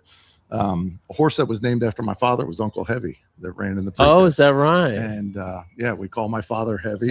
He's a bigger guy, and with a little sense of humor. The ownership, he bred the horse and raised the horse, and said, I'm going to name this one after you, Uncle Heavy. So it was a great memory. The whole family was there. We were there in the paddock, saddling Uncle Heavy in the race. So it was just. That's that awesome. probably is the biggest moment for me personally. Did he win one of those Derby preps at Aqueduct? Maybe the Withers or the Jerome, maybe one of the two. I don't remember. I was at Aqueduct. I think. Yeah. He was on the Derby Trail. Yeah, he Do you was. remember That sounds right. Yeah, Uncle Heavy. Yeah. Yeah, Tim Also, wanted. Maximus Mischief, right? Correct. Another one of which is Yep. really stellar horses in the last Yep. five That one I or so remember. years. Yep. He's running Maximus Meridius now as part of Yeah. that stable. Another good horse. So yeah, it's been fun keeping it in the family. Yeah. Is a lot of your extended family, still involved in racing? I think through various points in their career, everybody's participated in somehow, Yeah. some fashion or form. But my father, my Uncle Butch, had the lead roles as far as training and running good horses around the circuit here. Good memory. Uncle Heavy won the Withers. There it is. Wow. Yeah, better than I know do. that name. Yeah. Nicely done. I said this is one of our long shots for the movie. Yeah, There you yeah. go. Now you got to start just throwing out random horses. See if you can name what races they won. Let's give it a shot. Exactly right. Most of my memories, like I said, come from when I graduated in college in 2003, and I was kind of on that circuit. So those are names I still remember. Not being involved in it day to day like my family is. I probably couldn't name 5 or 6 horses from it today, but. Peace Rules and Medalliadora and Spoken Fur. That's that like 2001, 2003 era, exactly. which was great. That was a great era. It really was. It was a lot of fun. The Funny Sides and Smarty Jones era. Exactly right. Yeah. That Triple Crown year, was just an incredible Triple Crown with Yeah. the side and the horses he went up against too. Yeah. Smarty's connected. John Service was actually a long time assistant trainer to my father. In fact, Roy and Pat Chapman had the young horse on the farm and called my father, said, "Hey, we think we have one here that's got some talent. Who do we send them to?" My father said, "Send them to John Service. Get it done." And of course, John did a great job with the horse. And It's wild that it was last year that we celebrated 20 years of 2 years ago was 20 years, and then this year's 20 years of Barbaro, which is crazy to think about. But yeah, that whole stretch of Funny Side, Smarty Fleet Jones, Alex too, a Fleet Alex, and that really mix. strong stretch of really mid-Atlantic horses. Yeah, it was great. Absolutely. Yeah. It was a fun time to be a part of it. Yeah. All right. Well, Mark, we appreciate you spending a couple minutes with us. We wish you the very best, and we'll see you ever again need a soon tractor? here. Go to Atlantic Tractor. Yeah, how do they Take care find of you? you. What is that? You want to give it a cell number? AtlanticTractor.net. Yeah, exactly. AtlanticTractor.net. I mean, anything John Deere related, farm equipment, tractors, gators, mowing equipment, any of that stuff. Got 17 locations here in the Mid-Atlantic area. AtlanticTractor.net. Well, take care of you. Awesome. All right. Well, you heard it. He said he's going to take care of you, so now you can't take it back. It's on camera. It's recorded. Perfect. So. Perfect. Thank you, Thanks Mark. for your time. Appreciate it. Thank you very much. All righty. All right. So that was good. So I want a tractor. Yes. I do think it'd be kind of Oh fun. wow, that double paid well. Paid $116. I got it for $5. That's good. Outlaw Kid, Chasing Liberty. When I get to heaven, 4 Heart. There we go. 4th place for 4 Heart. It's That was a awesome. big run. Yeah, I didn't have I played all sorts of tries and supers and exactas and all that, but I didn't have the 8. I Chasing didn't Liberty. like it either. I I didn't just the like. 8. I mean, yeah, I kind of faded Chasing Liberty over the last year. So our next guest was waiting. He is a trainer and has a horse running at Keeneland. So he waved at me and said he'll be right back. He's got to go cheer his horse on at Keeneland. And then He's a we'll get him Kentucky on. Derby winning trainer as well. Just want to tease that. There you go. We got big guns coming on. So, Dan, anything live? I see you sifting through your tickets and your random $100 bill amongst your tickets. They're mostly dead. Yeah, I had it would have been a nice pick 3 if I would have put the 5 in the last race on it, but I hit the double. Okay. What's the double going to pay? What did it pay? 120 for 2. I got it for $5. Sick. Okay, hold on. Let me keep. I'm sure whatever I want is going to fly away. So just hold on. It's quite windy here. See, Tim, we need to level up. We're not placing bets. I'd be losing. I'm telling you, we're losing trying, too. but yeah, the first 2 races have not been good to me. Just this past race, watching the start though, a lot of those horses on the inside in this turf sprint, they banged around, coming out of the gates and really cost them their chances. So The was not 10, helpful. my Yeah. 10 I loved, it really didn't get out there. And I mean, it is a Yeah. tough spot starting from the 10 hole. Yeah, wide trip, yeah. Yeah, wide trip like that is tough. But In no, a big I mean, field I'm of 13, there's always gonna be a lot of excuses. Yeah. there's a lot of excuses, and I'm personally glad because we got a really nice start to the pick 5. So hopefully we can Yo, that carry pick that 5. through. Yeah. Seriously, Yeah. honestly, Don't let that one fly away. If we hit our single, we're in position. Especially here, I don't know how much money was put into the pool. We catch a couple of just average prices with our single. Same. At a minimum, we're in for $2,500. I'm telling you. Let's go. I'm telling Let's go. Yeah. So, all right. Yeah. All right. Okay, so if you are watching the stream, you see at the top of the screen we got National Thoroughbred League. They are a sponsor of this show as well as the Maryland Jockey Club. I'm gonna tell you a little bit about it. It's really cool. They're in do you know what year they are? 4th year maybe? Yeah, fourth year. Season. Their season kickoff is going to be on Derby Day here. That's the party and the Derby watch party with Lamar Jackson that we were talking about earlier that you can go to. But it's really cool. There are 10 teams in the U.S., regional teams, and they have 6 events throughout the year. At each event, there's a draft process where each team gets a horse in 3 races. You accumulate points, and then there's a big winner at the end of the year. So there's winners for each day, and then there's winners at the end of the year. So it's a really cool, kind of like professional sports way, bringing it into horse racing to get engaged and have a real team that you can root and cheer for. So definitely check out NTL. And if you want to come to that Baltimore event, highly recommend it. The Derby is just obviously Kentucky Derby is it, right? We're all excited for it every year. It's one of the biggest days in racing, and understand it can be hard to get to. It can be expensive to get to. So if you're not able to make it to Kentucky for the Derby, you still want a watch party. You want it to be a little more exciting than watching at home on the couch with your cats. Then come out here and do it with Lamar, right? Yeah. So I'll put that QR code up on the screen again you can scan it and get a ticket. It's like $200, but you get to come to the Derby watch party and the either way, this way, that way, and the pre-party with Lamar. So it's really cool. And drinks are included, food's included. It's a steal. And okay, how did we do? Oh my you don't gosh, know? you don't know? All right, we'll look it up. I'm so honored that you joined us when you're in a photo finish. This is great. I mean, this is a commitment. I've never felt this important in my life that you actually. You just didn't want to look. Is that what happened to you? Yeah, I walked away. Oh my god. We could pull it up here. We could. Let's see. Okay, Grand Motion, everybody. Don't tell me. Legendary trainer, Oh, wait, Grand okay. Motion. Legend, Great to have you legend with us. right Yeah. here. Be here. Yeah. Oh my gosh. Okay, so we're talking about a race at Keeneland. He had a runner in. He's got a ton of runners today as well. We're not sure. We're not We're sure. waiting. Oh John my Velasquez gosh. was riding. Yeah. We've got the He's usually slow-mo pretty good head in photos, bobbing. though, right? I think Here, we got you got the nailed. Dan Wait, which pulled one up are you, there the for 9 or yeah. the We're the inside. 9-1? The inside. We're the inside. He's the inside. He's the 3. Brutal. Man. Let's, Well, I will say- yeah. For any riders in a Graham's in a like, photo all right, it's finish- been great. I got to get out of here. for any riders in a Cool, photo cool. finish. Few are better at timing that Yeah. than John That Velasquez, is right? for sure. No, she ran great. She ran really well. So So this is and it's Bless Her, right? Is Yes. that yeah?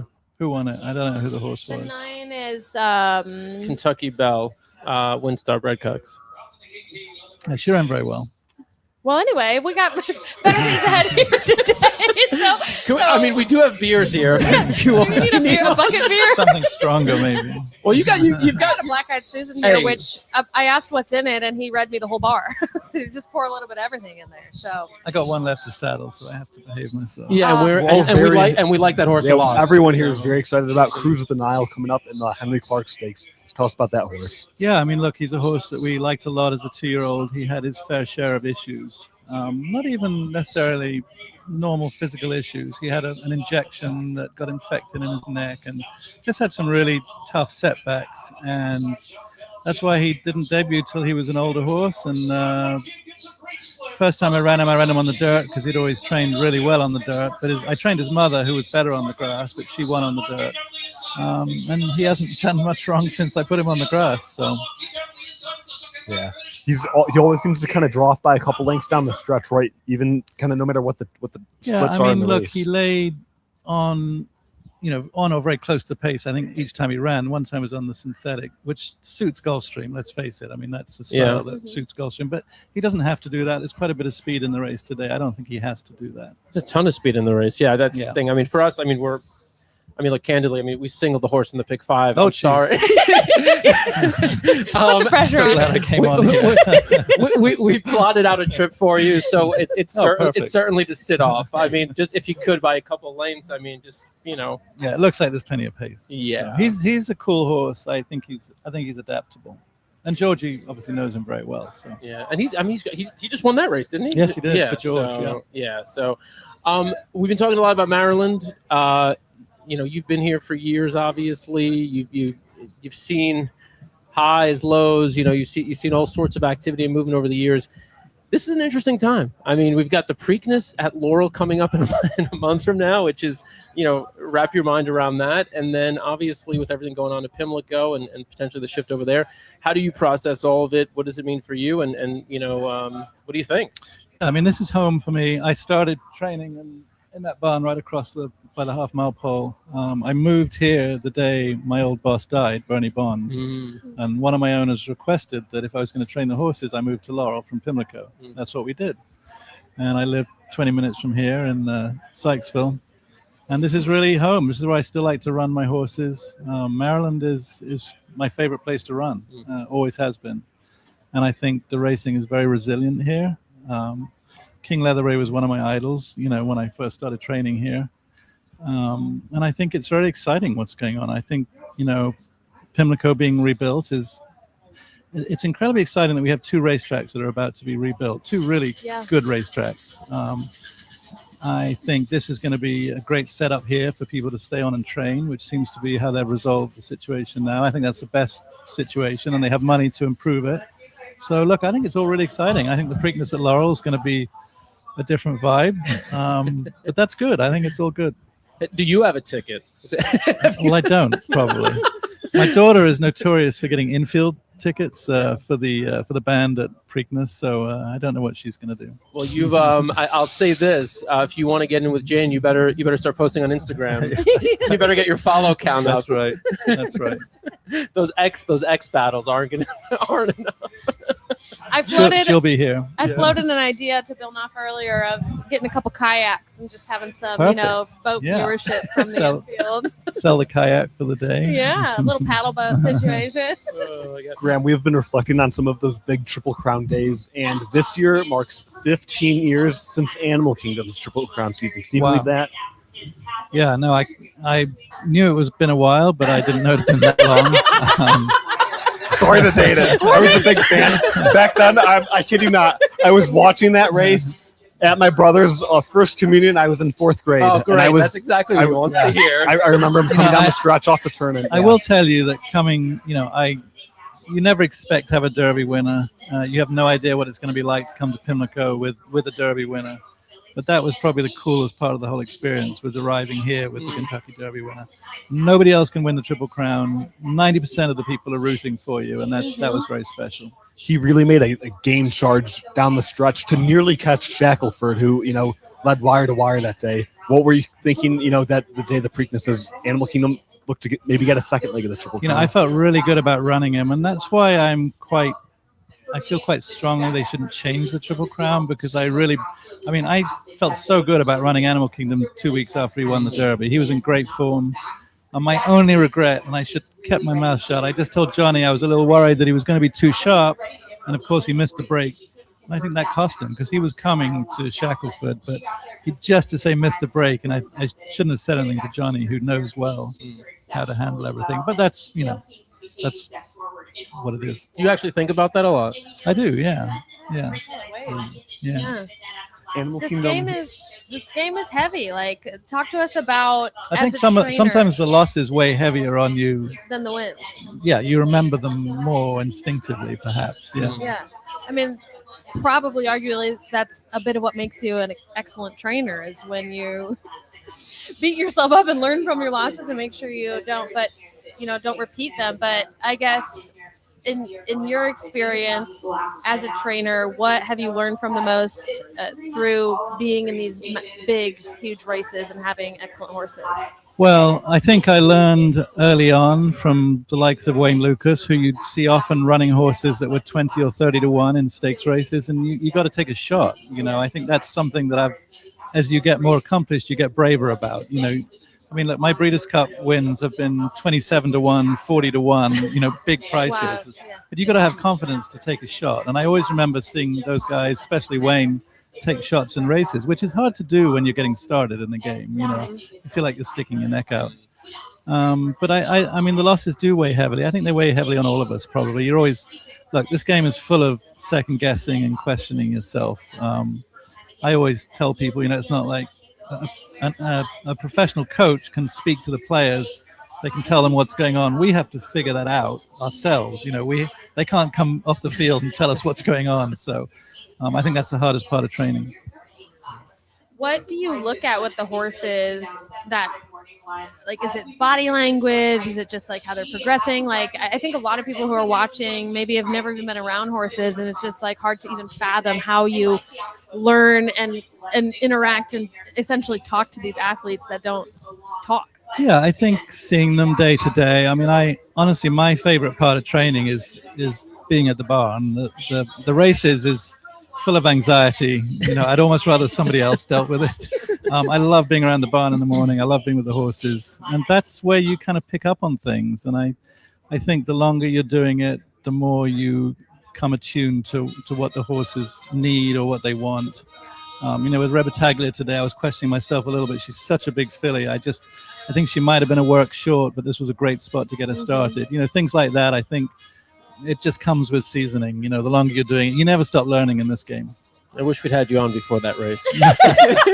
Sorry, that was a really good race. I mean, I'm always Team Graham. So like I'm like, look, Graham's showing up. This is a good spot. The horse, like I'm like, I'm firing. No, I do too. Because but I've it's trained worked out with for you, me more often than it's not. No, so. I mean, you've trained my horses before, and I really respect you as a trainer and appreciated like the operation that you run, the communication that you have. I always felt like you were very like in tune with my horses, and really, I think great at placing them. Like you just talked about that, because the race calendar and the race schedule might not always line up exactly with what you're hoping for each horse. So you have to make those calls on when to enter and when not.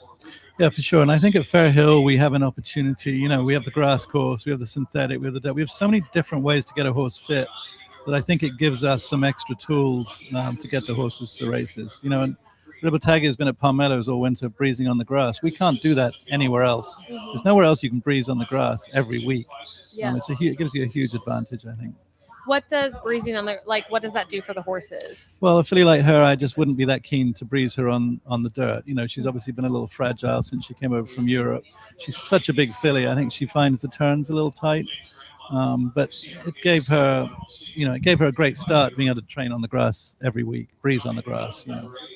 Cool. Do you have just to give people? This is Preakness Preview Day. Do you know what your Preakness weekend might look like at this point? A couple of horses that might show up for you that week. I mean, she could come back in the Gallarat. I have a horse called Proton who could run in the Murphy. Possibly another horse who just broke his maiden at Keeneland called Heading could run in the Murphy. Okay. The filly who won here last week, Italian Soiree, she could possibly show up in the Very One. Oh, nice. Okay. That's an idea. That's a good. Anyway. That's a good. Yeah, we handful. kind of point for that weekend. Yeah. Yep. And you've done well that weekend. Yeah, it's been good to us for sure. Yeah. Do you have Tim? Before we let Graham go, did you have any? I know you had a couple of questions. I don't know if you had. Yeah, no, just always a great time having you, Graham. We know you've got Cruise of the Nile coming up in the Henry Clark Stakes, looking for his first stakes win. So we're hoping that he gets it in there for you. Yeah, I hope so. He's doing great. I've given him plenty of time. This seemed like a really logical spot to go to after we left Florida. It's a great vote of confidence because again we've singled him. Yeah. No pressure. No pressure. So we're gonna be cheering real hard. Well, he hasn't put any disclaimers on it, so I know it's great. No, I mean no, really. I wouldn't talk you out of it. Okay. No, All right. awesome. Well, thank you so much, Graham, for joining. We always appreciate you hopping on. Good to see you guys. Glad to Appreciate you. Seriously, grab a water if you want the beer, you could have it, but grab a water on the way I'll out. come back for the beer. Okay. Thanks, Graham. Graham Motion, absolute goat here in Maryland. Obviously, one of the great trainers in this sport, but for somebody who cares about you heard like the noises I was making when he was just saying how much he cares about Maryland racing. Yeah. I was just like, this is, and he's just such a good person. He is a good person. Which is like, I mean, you could truly feel like the weight of the losses, I mean, you're just so the fact that he said he's still thinking about the break of the Preakness from, would you say that was 15 years? Yeah, 15 years, yeah. Man, you gotta let it go. One day you gotta let it go. No, you gotta. You can't. You just live it Even forever. the Animal Kingdom, though, he was really the horse that kept on giving too. You took Graham all over the world, and Yeah. I don't have the stats to back this up. So if anyone wants to let us know in the comments, but I think the Animal Kingdom may be the only Kentucky Derby winner to run on 3 different continents because he won the Dubai World Cup and he ran in England too at Ascot. So That's all right. It's a good call out. I can't name any of the horses top of my head, but somebody else. If people watching the chat will let us know. California Chrome won the Dubai World Cup too, but I don't know. I mean, he didn't run in any other countries. So. That's a great stat. I didn't even think about because it's hard, like to all the travel and I mean it's hard for a horse to be able to, let alone different tracks and surfaces, but different continents. It's very taxing. So we're 4 minutes away though from race 9. Weber City Miss. We got a couple of guests, but he's 2 of them. Yeah. So okay. Let's bring him on real quick. We've got Jake, but Jake's on the phone, so maybe let's Jake... do him real quick. Okay. Yeah, come on.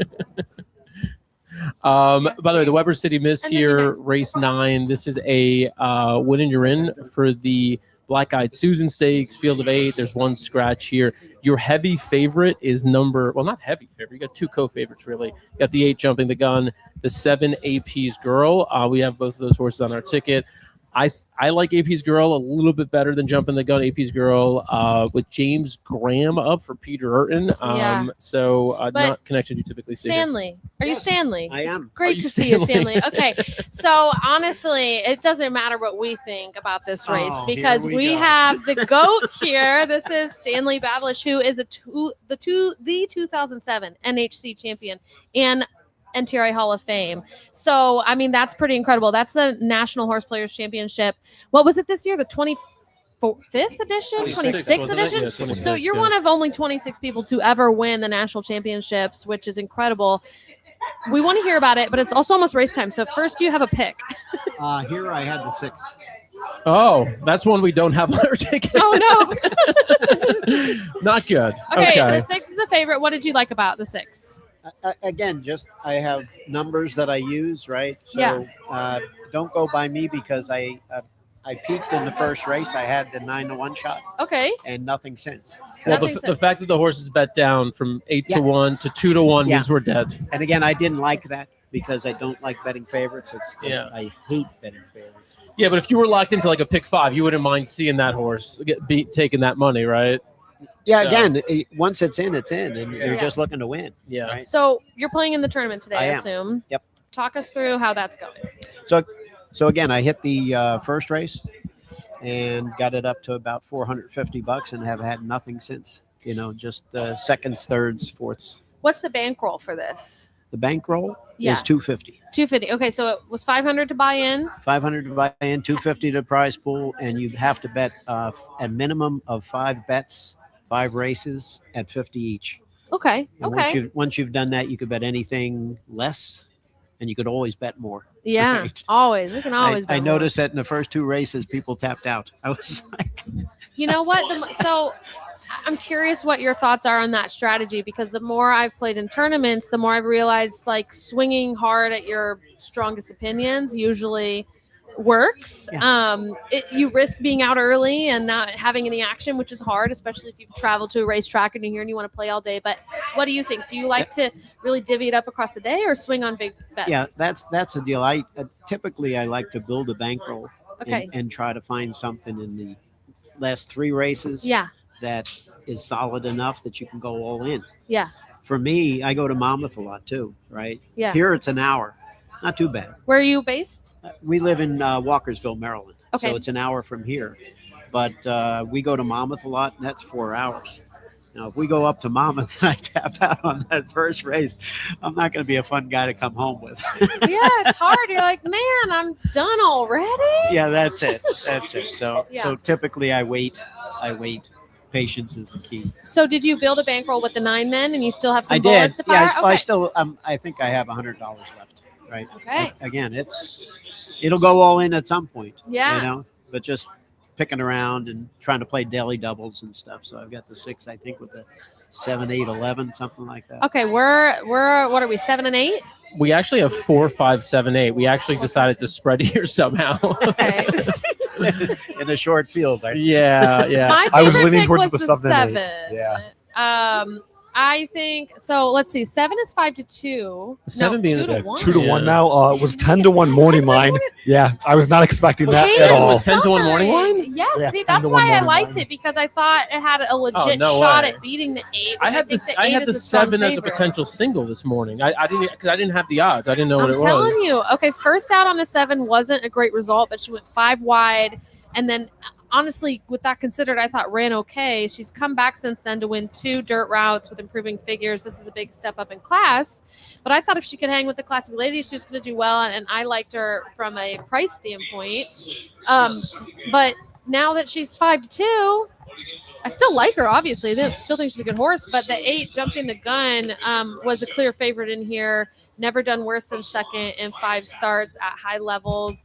Won a maiden special weight first out, then 2 stakes races at Delaware, followed by 2 seconds, including a grade 2. So, I mean, the 8 obviously has all the merit it needs to come in here and win. A really strong contender. Tim, you want to give us the last word? I think that the 8 is the deserving favorite here, but again, I was hoping to see more value there in the 7. You liked the 5 a little bit, didn't you? Yeah, the 5 I did. That's some of a value pick there. 5 is 15-1 right now. Coming off of an impressive win to come from far back in a stakes race last out at Parks. All right, there we have it. So couple I more saw you bets. wagering over here. So we've Well, I got. just made one more ticket that included his horse, at least in a Oh, trifecta. geez. All I right, was like, Stanley, we got your 6, 7, 8, 4, 5. Basically, pretty much anybody. At least he drifted up for you a little bit. Though she did. She did For a 9 long to shot, 2. I would have the 5 in the mix too. Okay. I was Oh, playing exactly. 5 did not break Speed well, and but gets we'll it. see. 360s out there. Diamond and Dress, a long shot to stoke up the pace as well into the first turn run. As Yedzet Hazelwood has Law School down to the inside. Law School just in third. 360 settles in on the outside of her as they make the way round the turn. AP's Girl is caught in between horses, about 5 lengths from Speed up ahead, and jumping the gun on the outside. And Miss Fulton Gal racing second to last. And back there is Ivy Girl, is well last of them all now, some 15 lengths off the pace. The opening quarter in 23 2/5 of a second. Wiretap takes them along, and the Weber City Miss leads about a length. From Diamond and Dress in second, Law School still riding the inside from third position. 360 is in fourth. AP's Girl looking to gather momentum in between horses still, and jumping the gun on the far outside, widest of them all, and Lime Green Cap. And they are followed by Miss Fulton Gal just in behind that second group as they round the far turn. Miss Fulton Gal ridden along for more, still 5.5 lengths to make up on the front runner, and Ivy Girl is the trailer into the turn.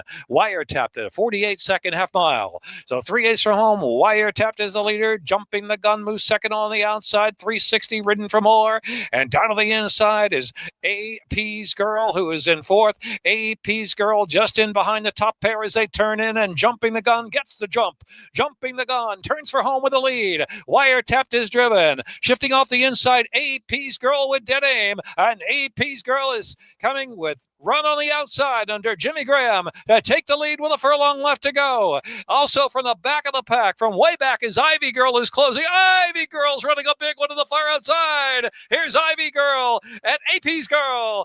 Ivy Girl to do it at 25-1.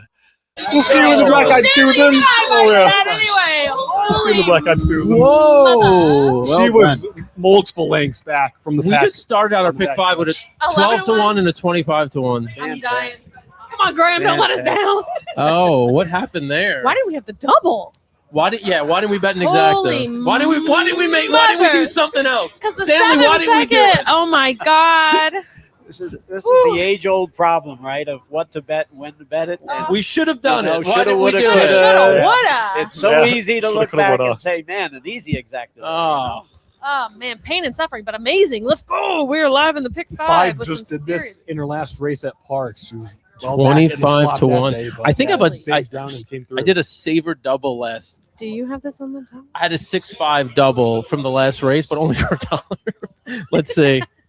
We have it on our ticket, right? We absolutely We have it on our have the ticket. horse on the ticket. Okay, everybody, just so you know, we're alive in the pick 5. Yo, Ivy Girl. holy cow! If Graham's got to come through with us for us, That's what I'm it's saying. 7. Don't let us down, Graham. Is that your single? It's a Uh-huh. single, yeah. Do you You like like that it? horse? I had him on top. Yes. Oh, Okay. let's go. Let's go. All right. Okay, Stanley. Well, give us a little more. So now you're down $100. How's your strategy change at all? And actually, I want to hear more about winning the NHC. Okay, well, the strategy is just to find something of value, right? Yeah. If you're so far behind, you can't play win bets anymore. Yeah. Or win in place bets. The top guy, I think, 2 races ago had 3,000, and 5th place was 1,200. Yeah. So that's the target. Okay. Right. So whatever you have, you're looking to say, how do I get there? Yeah. Right. Whether that's 2 races and a parlay, or whether that's hitting a cold exacta, Perfect. or a few exactas. That you look at the probables and you say, these are going to pay $60. Well, then I need to play 100 or 200 or whatever it happens to be to get to that number, right? I'm very curious if this will shake up the leaderboard. If anybody in the tournament had that 25-1, will be exciting to see. Could shake up the leaderboard substantially. It could. Okay, and then before we let you go, I do want to hear. I know it was in 2007. You won the world national championships. Talk to us about that moment and how that's affected your handicapping career. Yeah, again, it's surreal. Is as that the everyone ring? Says that's the ring. Oh yeah. my It's God! just- Can we get a I was tight kind shot of on the flashing ring? it, hoping We can't do a someone tight would shot. see That's it, okay. you know, Yeah, let's see that, baby. Wow, we got a diamond up in here. I'm telling you, national championship right The here. engraving is to the point, yeah. Yo, real quick, I just want to point out the $2 double.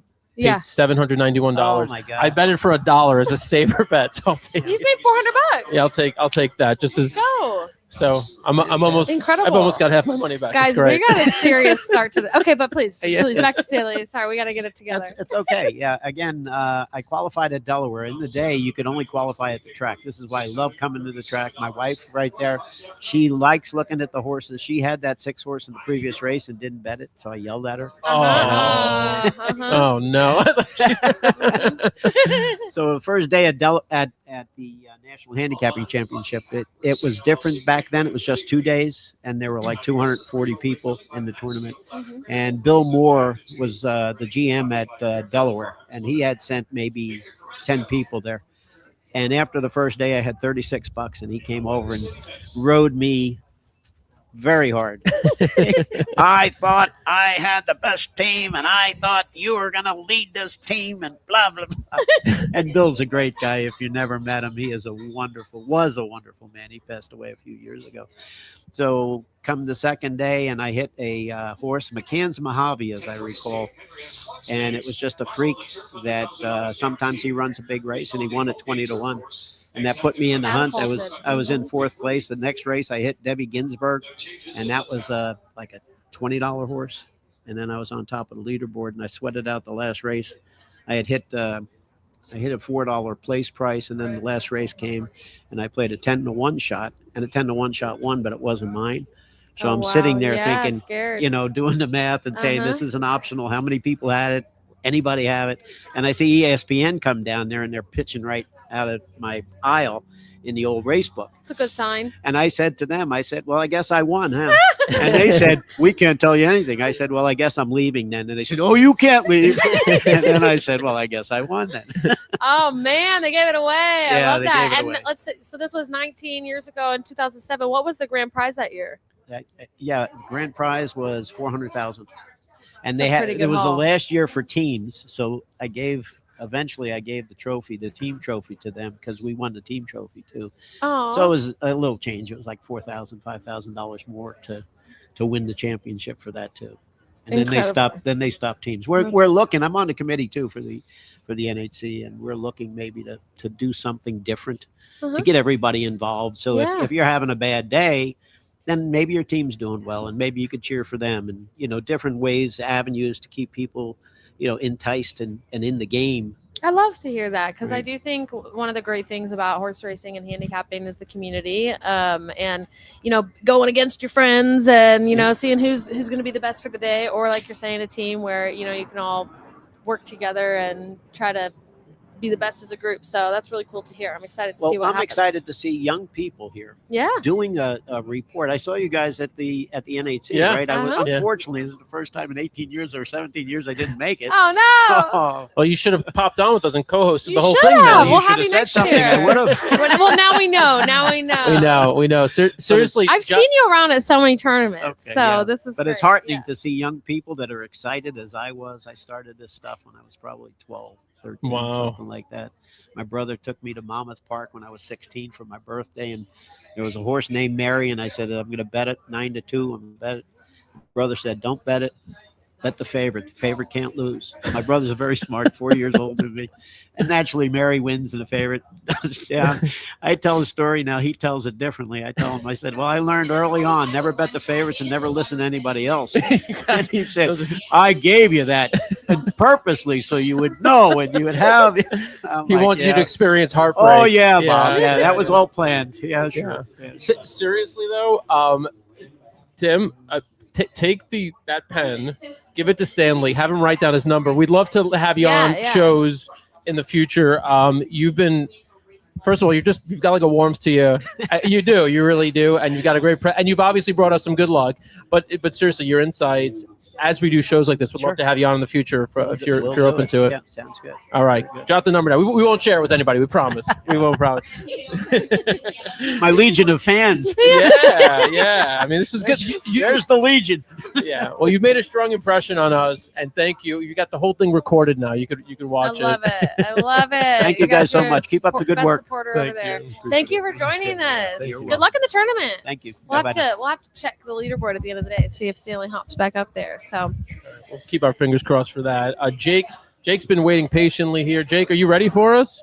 All right, you're up next. Come on, Jake. Come on down.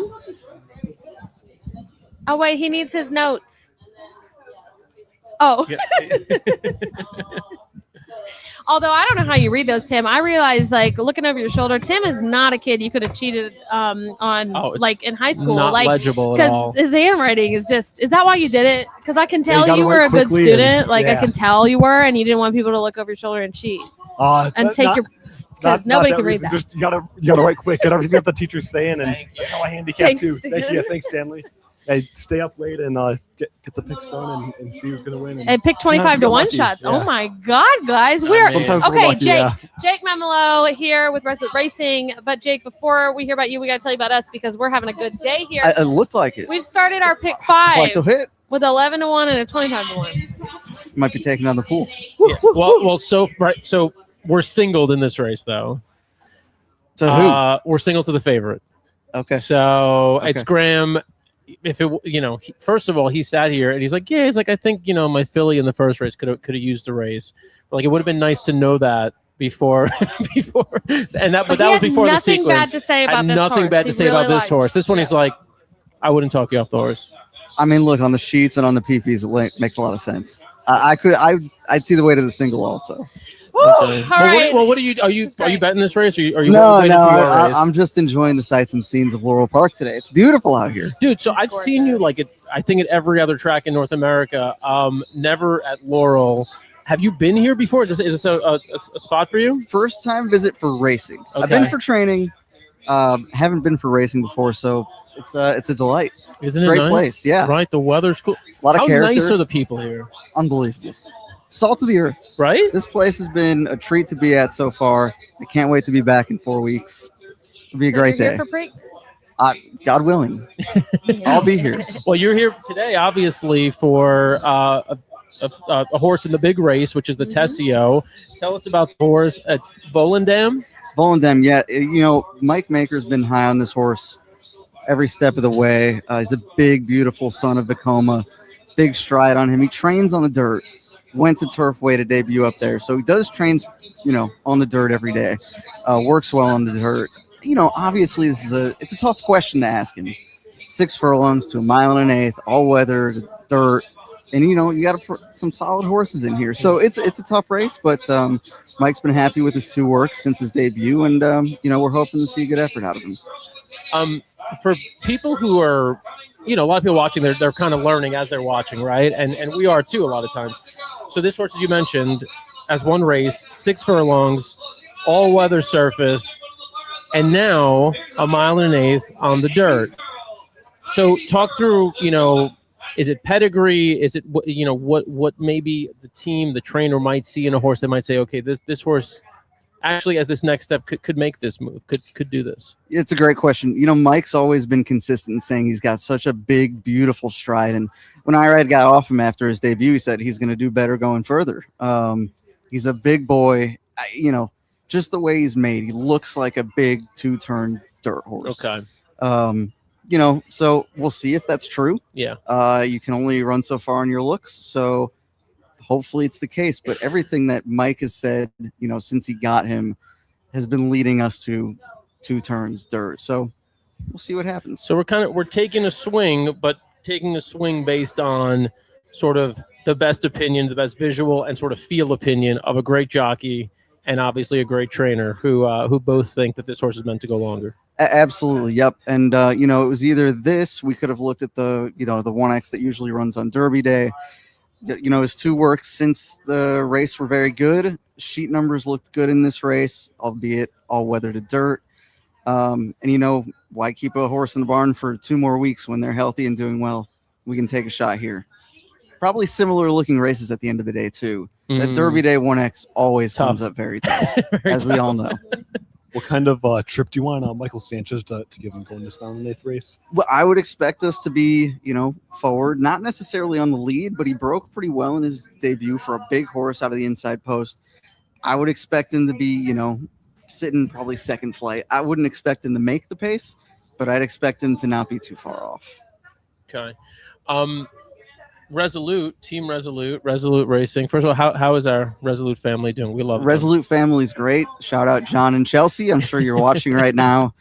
They wish they could be here today. Unfortunately, they had a prior engagement, but they're doing great. We had a great weekend last weekend for them. La Rascasa, T-Day and Rising Star in our time when the Grade 2 Giants Causeway. So doing well right now, and hopefully some nice runners derby weekend for them. Jake's coming fresh with the receipts from last week. I love it. Try. And looking ahead, you mentioned Derby. Derby week's a big week for Resolute. We're excited. We're going to be live. That's our next live show. It's going to be Poker for Ponies. Tell us about that. Have you been to Poker for Ponies before? Last year was my first year, and it was quite the night. Let me tell you. You walk in expecting one thing, and then the whole night turns out entirely different in a good way. It was a great time. Highly recommend. It's at the Omni, right? The Omni, yep. The Omni in Louisville. And Alexa, what are you paying for my entry this year, or how are we doing this? Well, I think when we hit this pick 5, we'll just pay for everybody. Seriously. It sounds like all 3 of you can have entries after you hit the pick 5. Yeah, for all real. 4, all 5 of us. Scoop the pool. Yep, 5. Greg's in on it. I've actually never seen him. He whispered something into my ear after that 25-1 one that I cannot repeat. And I've said a lot of crazy things here. I cannot repeat what he said that he would do to me if this pick 5 hits. So I can only imagine. I'm saying. Poker for Ponies. Anyway, back to charity. Poker for Ponies. Do you want to give us like kind of what the setup looks like and what it's meant to the point? Yeah, sure. So it's a great night that John and Chelsea have organized. I believe this is the 3rd year of it.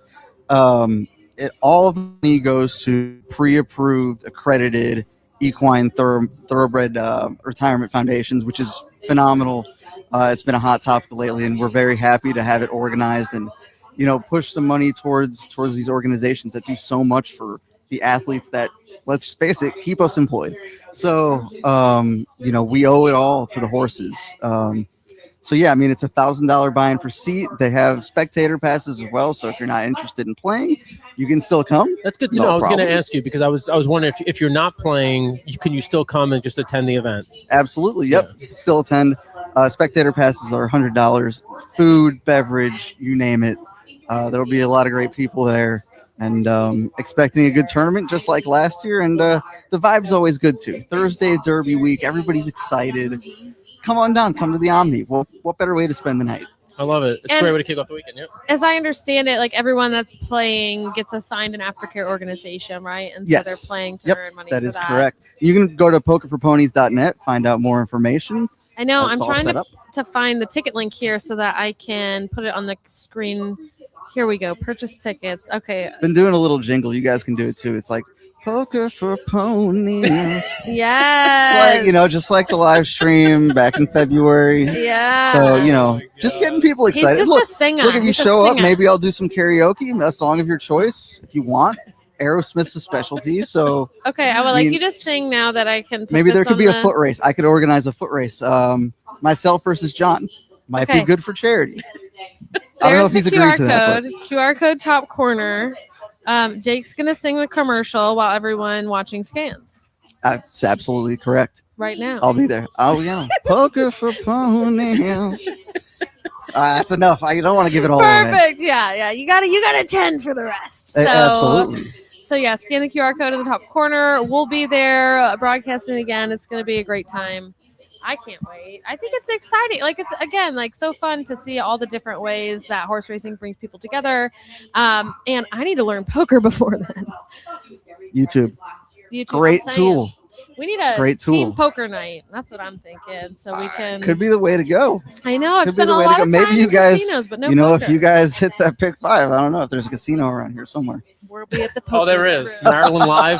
Maryland Live is 20 minutes away. Now we're talking. Today. Yeah. Now we're talking. Okay. Okay. We're 12 minutes from race 10. Before we let you go, I want to hear your picks here. Do you have a pick for race 10? Yeah, you know what? Graham's horse is very nice. Deserving favorite. I'm going to take a stab with Neat. Rob Atras has done very well with this horse. His first race off the bench was very good. I think he's just been a very consistent performer throughout the course of his career. I'd like to give him a shot here. Rob wouldn't show up just to show up. Mm-hmm. I think this horse is in with a look, and I expect to move forward second off the bench. Okay, Neat was the one I was afraid of. But here's the thing: like Neat hasn't found the winner's circle since August of 2024, but he's been running in really, really tough races. Really tough races, but he's always right there. Yeah, he is always right there. And came off a layoff for a race at Fairgrounds about a month ago and got 4th, but like you're saying, by half of a length. So he is always right there. We're gonna just hope and pray that he's not quite right there today. I can't be objective. Like I can't be objective. No, at I this point when trust we're me. live I in the get big it. line. If I were alive to that sort of hit, then I'd be saying the same thing. Look, this is a very. I mean, I know we've got a 3 to 2 shot, 7 to 5 shot. This is you can make a case for 5 or 6 horses here. I did when I was taking my notes. I'm like, I like a lot of horses here. I just thought if there was one standout, it was the 7. But the 1, Vote No, I thought you could make a case for. The 11, Baby Max, I thought you could make a case for.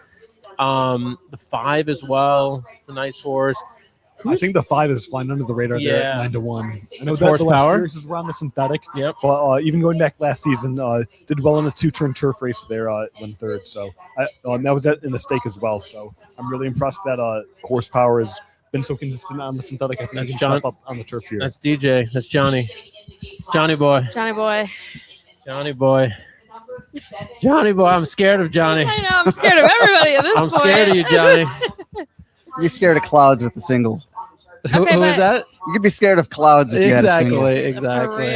For real. And then I know we touched on it a little bit, but talk to us a little bit more about Volendam and again, like what kind of setup you're hoping for the race. Look, I'm hoping we break well. Probably sit second flight. Brittany's horse Taj Mahal is very good. He's been very good in his first 2 starts, and I was a little surprised that Volendam was made the morning line favorite 3 to 1. We are getting a 6-pound weight break from Taj Mahal, and Taj Mahal is drawn out wide. I guess that could be a reason for the morning line, but and some of our viewers might not understand what that means. If you can break that down a little bit. yeah. So we get to carry, I believe, 118 pounds, and Taj Mahal will be carrying 124 pounds based on the conditions of the race. Since we broke our maiden over 6 furlongs, there's a condition written in the race that if you haven't won a race over a certain distance, you get certain weights. I believe there's a stake condition for the weights too. So since we come in off a 6 furlong maiden win, we carry bottom weight of 118. Is that something that would factor in? Or absolutely, like, absolutely, like in the decision? Totally. You know what? It's look, you get the setup with the sheets, you get the setup with the PPs, and then you get 6 pounds. Mm-hmm. It kind of makes you think, okay, this might be a decent idea. Okay. Still going to be very tough. That's a factor. Would you say it's like a 10%, 20% factor? Yeah, I mean, 10. Yeah. 10, a lot of it's going to be, how's the horse doing? Do we think we can handle this? That's interesting. It's if we think he can and we're weighing whether to send him or not, it's one of those factors that pushes you over the line to do it. That's interesting. That's really good. You think a win, or at least a decisive win, would really have you guys seriously considering the Preakness? I would think so. Look, being that it's his second start, I'm just, hoping for a good effort. I would not be disappointed with him whatsoever if he hits the board, runs a good race, because there are some really solid horses in here. Would you be surprised if he drew off and won by 10? In this game, I don't think anything surprises me at this point. Would I be slightly shocked? Yeah, but Okay. We thought he's a nice horse, so never say never. But you can't. It'd be tough to go into a race expecting that. Sire of Vekoma, I think, is best known maybe as a sprinter, but he won the Bluegrass himself. So maybe distance is what he was looking for as well. Yeah, well, you see him in the paddock, you see him walking by here, coming by. You'll see why we're thinking 2 turns with him. One other serious question before you leave. I saw that a horse sold for $10.5 million yesterday, and you weren't the buyer. What's up with that? We couldn't get the money together. It was the damnedest thing. We underbid. No. What do you think? I mean, you saw the horse. I mean, obviously. I mean, that's. Look, 10.5 is a lot of money for an unraced horse. But what I will say is, I was at OBS. I clocked the entire sale, and I've been going down the OBS to clock horses for a long time at this point, and that work stands out as probably the best one I've seen since I've started going down. Wow. So it's a very, very nice work. I wish them the best of luck with him. I hope they do well. All When did he get into the Baltimore area? About 3 hours ago. It's been a busy week for this man, that's for sure. I mean, I knew it wasn't that long because he didn't know where the nearest casino was yet. So There you go. it couldn't have been that long. That's exactly it. I was lost. Yeah. Well, either way, hit or miss on this pick 5. We'll find you later. We'll talk. We'll see where we can end up. Sounds good to me. I hope you guys hit. I know. That'd be great. Fingers crossed. Fingers That'd be crossed. great. Awesome. Thanks for Thanks for your joining time, Jake. us. Thank you guys. I appreciate it. Thanks Appreciate you, for brother. coming out and covering the sport. Yeah, 100%. yeah. Let's get it done here in the Always here for Tessio coming up here with Volendam. That'll be one to watch. It's the 2-horse. If you want to bet on Resolute Racing's Volendam in race number 11, race number 10 here is coming up. Audra, do you want to come on? Yes. Yay!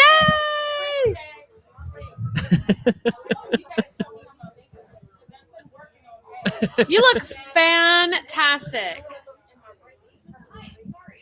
You're gorgeous. Don't be sorry. We're glad to have you. So Tim's going to give you that to put in your ear, and then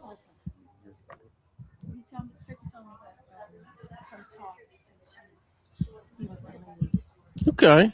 We happy. like having you on. Yeah. It's all good. Audra Madison, the director of marketing here at the Maryland Jockey Club. And it feels like the years have flown by. It's been a while now, right? It has 7 years. My God. I remember when you came in, I was like, oh, cool. She seems awesome. And that was 7 years ago. 7 years, going on 7 years. Oh my God. It's been, I mean, you've seen so many things happen over that 7 years. This has got to be one of the more exciting times, right? It is. It feels like a rebirth. Yeah. That's the best way to describe it, right? We're transitioning from one era, and now we're getting ready to start a new chapter. And so there's this, okay, we're sad on the one side, but on the other side of the seesaw, we're like very excited. New building, new facility, new race course, new Preakness, new just racing will be transformed and based in Baltimore. Baltimore is the destination, and that should have always been. Not knocking Laurel, but when you think of Preakness, you think of Baltimore. It's the hub. Yeah, it's the place. Yeah, for sure. Yeah. Are you, and with the Preakness, obviously going to be here this year. We talked a little bit with Bill earlier about, kind of excitement, but there's got to be an element of we work in marketing too. Mm-hmm. There's got to be an element of terror, right? Like an element of fear and just oh my God, there's so many things we have to account for that we just don't know because we haven't done it before. I will say this, Dan, and every year is a different blueprint. Uh-huh. There's the baseline, but every year is the unknown, what we don't know. Right. From COVID being my first Preakness, we didn't know. Right. It was just a horseman Yeah. in a broadcast, right? But the track looked good. The marketing looked wonderful. But every year is a different year. It's a different story. Yeah. And so with that mindset of the unknown, there's no fear, but it's just okay, so we just learn to pivot and we put our roller skates on and we do what we do because it's really a team effort and everybody rolls up their sleeves and we just make it happen. Yep. Love it. So we've got this race on the screen right now. If you could hang with us for a few more minutes, we're gonna handicap this race. Alexa, do you want to kick us off? You want to give us? Yeah, we've talked about it a little bit. Here. Obviously, I think we all know what we're doing. We know what we want, but who else is it? So the one I think is going to enjoy the cut back here to a mile. Sherlock's Jewel, the 6-horse, I like a little bit as well. Impressive win last out at Tampa. I think it's another one to look at. The one that Tim mentioned, Horsepower, that's the one that's scaring me right now, the 5. 5 is definitely scaring me. Okay, so there's 11 horses in this race. Audra, just for some context here. Okay, we're alive in the pick 5 after an 11-1 and a 25-1. and we're singled here to the 7. So I'm scared of 12 horses or 10 horses. These are very tense times, Audra. These are tense times. But no, I mean, I think I said like, the 8 was the other one that I was a bit afraid of in here. But I really did like the 7. We've got John coming in the comments saying he's playing the 7 with the 1-8. Ooh, thinks the 7's a future star. That makes me feel better. Literally everybody's been all over the 7. So I hope we're just right today. I think Graham, really sounded confident too in his interview in the 7, and this horse is on a 3-race win streak, and seems to only be getting better. Callie, you like the 7? I like the 7, but I also like the 8. 7 and 8. No. Okay, no, we don't want to hear from you. His unlucky goes have been legitimate. This horse is ready to go. All right, I'm depositing more money. Oh God, here we go. You're depositing. You just hit a $400 bet. I have it in tickets. Oh, it's in your tickets. Yeah. Audra, are you a wagerer? At times. At times. Okay, what makes you Audra, fire I'm betting away? dan for all of us. Trust me. I'm holding you to that. Yeah. You're gonna see a bump today. Like it's Dan, I like your 6 though. Oh, we don't God. have the 6. Well, I do. Sorry. I just like the 6 a little bit. Had some nice value. 12-1 morning line, now 10-1. Wait, but what makes you fire away, Audra? Like what gets you going and makes you put the money down? When I see the horse, okay, a physical handicap. I look at the physical stature. Yeah. But I also look at colors. Green is my favorite color. Okay, so you bet the 5 a So, lot? God, the 5 now. Another sign the 5's coming. And then I look at the odds. Yeah. Because I go for the underdog. Okay, you do. We like that. I like the underdog. That's fair. Yeah. I mean, we all like a big price. Absolutely. Yeah. Do you have like a best hit ever? No. No. Well, today's the day. Today's the day. It's still time, yeah. Will you be betting at Preakness? I watch. Okay. I let others. I take in advice, but I watch others bet. I wish I could. I really do. But you're so busy. You don't have time to really. I mean, you're running. I've seen you at Preakness. I've seen you jumping out of carts, the You golf have seen cart. me at a. I've seen you running around like your head on fire. You don't have time to sit down. My head is definitely. The hat is turned backwards. I'm glad I wear sneakers. Yeah, I've seen you with the sneakers. Yeah. I've literally seen you leap out of golf carts and just run toward fires. Yeah. So I don't get a chance. I get that. But last year, I witnessed and I advised on journalism. So it was good to see friends when, after they placed their bet on journalism. So I like to watch and I take advice and I say, okay, who's got the goods? Yeah. Who's telling? Who's picking? Who's winning? So yeah. Well, after people make money here today, we've still got 3 more races left here. They could, if they want to, they could bet journalism later today. He's coming back. He's facing Sovereignty later today. I know. So yeah, are you excited for that? What team are you? Team journalism then? Obviously. All day. All day. I know. Oh, so excited watching that one. Oh, I remember I was at Preakness and Gino Bucola, I love Gino, my old co-host over at DRF. It was dead silent. It was that moment where they're not quite there on the stretch where people aren't really screaming yet, but and I just hear him scream, "He's gonna get him!" And, I was so excited. So excited. So we're 4 to 5, by the way. Are you Sovereignty team? I know we're 4 to 5. Yeah, I never connected with Sovereignty quite that way. Yeah. I think I'm definitely more journalism. Yeah. I love both equally. I was there for the Haskell, that journalism one. He got up kind of in the same way the Preakness, just in the next time. Sovereignty in the Traverse when he blew the competition away by 10 lengths. That was impressive too. Yeah. Both just spine-tingling moments to be in the crowd and to feel the energy that the crowd was giving as both horses approach the finish line. Journalism in some really close finishes. Sovereignty in a display of just dominance. Well, we're gonna cheer for this dominance here with the 7. We're gonna kick it over to the track announcer here as they're almost loaded in the gate. Come on, chat, pray for us. Mischievous Angel. Second for the outside and Baby Max. Victor Carrasco looking for another long shot winner. 1 to load in a field of 11. The Henry S. Clark Stakes. 1 mile on the Laurel Lawn. Turf is firm. On Preakness Preview Day, All but one in, Baby Max. Just a bit hesitant. Baby Max, in the meantime, Cruise the Nile is even money. Holding is a firm favorite. One more try with Baby Max.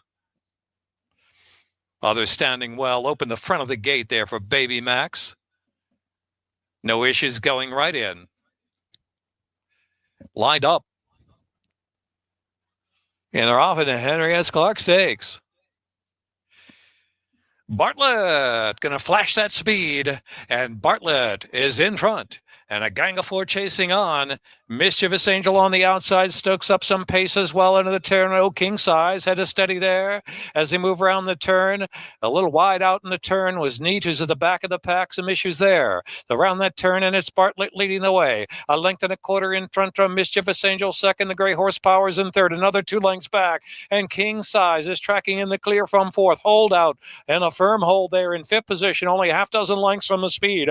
Cruise the Nile, the favorite. Now tips to the clear about the 3 path. Down the back stretch, Run. Then in between horses, Baby Max looking to take off 2 is of 7 or 8 lengths from the front. Naptown racing to the back of the pack with Neat. And Vote No is back there 2 with Sherlock's Jewel. 11 lengths will cover front to back. The opening quarter, 23 and 2, the half and 46 and 3. Bartlett is in charge, trying to carry that speed. And the Henry S. Clark Stakes leads at 3/4 of a length. Mischievous Angel been in full pursuit from second all throughout. Horsepower's third down to the inside. King Size racing in fourth position. Then it's Hold Out down to the rail, only 5 from the front. Cruise the Nile's asked to kick out wide in the course. They're into the stretch with Bartlett leading the way. Bartlett trying to steal it all the way. Bartlett by 2. Horsepower giving a good game chase, and now up to even terms. A little furlong left to go, and Cruise the Nile's unleashed late on the far outside. Cruise the Nile, high gear on the far outside. Horsepower, Cruise the Nile, funnel finish, Cruise the Nile from Horsepower second. And then it was Bartlett third and a funnel for fourth.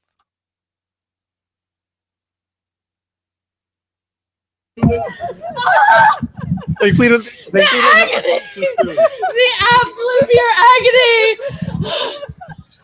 How much did we win, Dan? Girl, we are live to a crazy amount of money. We're alive. We're alive. We haven't cashed We haven't yet, won anything. but we needed that. But I'm We need- shaking. Now we move on. Holy shit. Yes, please, dear. Thank you. Oh my God. Nice. Oh my God. I'm going to give you guys these waters just so you Oh have my God, what a finish. I can't do this show. Thanks so much. I'm Wow. actually shaking. Okay. Only sport that you would, yeah. Holy shit. Okay, Oh my God. so I Oh my know we're God. back and we're not back. We're here with y'all. Cruise the Nile, flew home. What a finish. Perfectly timed ride by Jorge I was Ruiz. so stressed about the ride. I was like, why has he not asked yet? But He then really he did- knew he better waited. than me. It's like he's the professional jockey and I'm not. He Like, waited knew what so to do. long. He waited so long. JD says we're not happy. JD, we are happy. We're just stressed. I'm actually shaking. I feel like as stressed as I did when I was alive to like $70,000 in the Breeders' Cup, and I had a tequila sunrise, which this isn't, but it's similar. And it was, maybe this is it. I need to get an orange drink because it was in the cup, just like a skinny cup. And I remember squeezing it during the race. It exploded, like the entire cup burst, and I was covered in tequila sunrise, but I won the bet. So anyway. Audra's like, these people are not well. Audra, this We is love real deal. racing. Anyway. It's fine. That's what this is, right? It's the excitement. This is exciting. This is stuff. the excitement. And just so everybody is fully aware of the horses that are left in the pick Oh, five, God. like so that people can really cheer for us. We've I got the don't. 3-year-old stake coming up next, the Federico Tessio. Let me pull up this Now ticket that's here. going to be a good race. Yeah. Yes, it is. So we have the 2, 4, 5, 10 in the next race, and then in the final race, the 4, 5, 7, 9. 2, 4, 5, 10. 4, 5, 7, 9. So we hope you guys are also. So we're winning 4x4. with us. Yeah, I gotcha. 4x4. Let's go. Let's go. Okay. All right, we're still Okay. alive. Anyway. Now the only problem is I'm losing so much money on these saver bets that I'm doing now. I'm just doing all these I want to make sure that we don't get because she mentioned the 8. Somebody else mentioned the 5. I'm just The I'm 8 betting everything. The It's 8 kind of had a bad start, and got pretty behind, and that felt very relieving to me. Yeah, really afraid of the the 8 was a really Like, a the real 8 was tough a one there. threat. And I was got- surprised he didn't and come then running harder. and drifted out wide too. So all right, so the next one is the Tessio here, which is obviously the winning you're in for the Preakness. Yes. Sorry, we're gathering the thoughts here. Preakness. Get it together. Preakness. What was that race called again? Where are we? Laurel Park. This is like one of like many sort of event days they do. This is Preakness Preview Day, obviously. Mhm. What could you give us kind of just a look at what's ahead here for the next, I don't know, looking ahead to the summer even, any big events coming up that we should think about? Yes, we have a full throttle train moving starting with today through the end of June. All right. So Preakness, Black Eyed Susan, Given.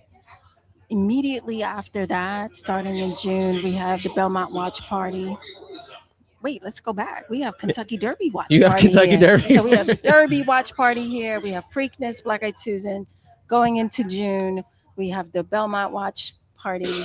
We have Rosé on the Rail for the ladies to come out. That event. When's that? That is June 14th. Okay. That event? Oh, you need to come back. That sounds fun. And hey, it's right after my birthday. Should I do birthday in Maryland? Yes, you should. I Because mean, this is every day here. that event we have last year we had 400 people in and wow. outside of the building. Women, pink, wine, Rosé on the rosé, beautiful event. That sounds right? so fun. We have also our taco and margarita event. That's a sold out event. Like When is that? Wow. that's actually June 7th. Oh, I mean, the wow. fact that you're even rattling all these dates off, like amidst everything that's going on. I know. Then we have Father's Day. We have a beautiful Father's That's Day awesome. buffet here Yeah. outside on the apron. All of our events for June are here trackside. That's awesome. So you have the racing component, you have the weather, but and you have the food and you have the experience. So you can't beat that here from Laurel The Park. racing, and I say this again as just somebody who loves to bet, the racing component is so big though, because the turf course here allows you to just card these like just amazing races, and they're all we saw how these races are ending. They're all ending tight finishes like that. It's just, it's honestly, it's the most exciting racing that you can find, and the turf course and having 3 of them. I mean, it gives you guys so many options. So I don't know. And I our love the turf betting. course is amazing. Yeah. Mhm. Oh, yeah. It's beautiful. Our track and our superintendent, like, No, I'm kudos to fully impressed. them. Like everything here is beautiful. The hospitality is incredible. You guys do an incredible job. thank you. Yeah, We work hard as a team. I can tell. And Yeah. you do a great job. Thank so, you. Yeah. Are you coming back to Rosé on the Rail? I'm gonna try. I'm absolutely gonna try. We'll send you some events to come out. Okay, I'd Yeah. love to. Yeah, I'm all about the rosé, nice dress, pink hat. Let's go. You can't have a bad day. Tim, what do you think? You ready to move? You ready to move here? I am in, Put a wig yeah. on. It's such a Put a great rosé on the place, rail. and yeah, Yeah. everything from the track itself and the events. There's an event, at least every other week, if not every week, and yeah, it's such That a is packed very calendar, true. and, yeah. Yeah, we have a packed calendar. By the way, even on a regular day, so yesterday we got a big pretzel, we got a big soda, and we got a beer. It was like $8.50. It was crazy. I mean, so that too, like Our food, our concessions, like it's all reasonable. it's a day out. Yeah. Like it's not break the bank. It's a comfortable day. No, you can actually make you can money. you can make money. Exactly. yeah, Enjoy the company Yep. and the atmosphere. So come on out. All right. There we have it. Well, You probably have like actual work to do, so we're gonna let you let you get Yeah, back. I'm gonna wrap up and I'm gonna get ready for the Tessio because that's All the right. big one for me. That's the I big like one. to see who's coming back. Who's coming? Mhm. Yeah. Who's coming? All right. Well, thank you so much Thank for you, Thanks Audrey. for having us. me. We're so Appreciate glad you. You guys come. came here. Appreciate you. Absolutely. We love Thanks for it. having us. Yeah, we Yeah. appreciate it. All right. Alrighty. Thank you, Audra. All right. Well, it's lose. Before we Sweet Lou Monaco, thank you so much for the support. We love that y'all are sweating this out with us. And Audra was mentioning that, well, all the events, but again, the next one is the Derby Watch Party with Lamar. We're going to show you one more feature about that, and then I'll have a QR code on the screen that you can scan to come. Maybe. Where is it? Here it is.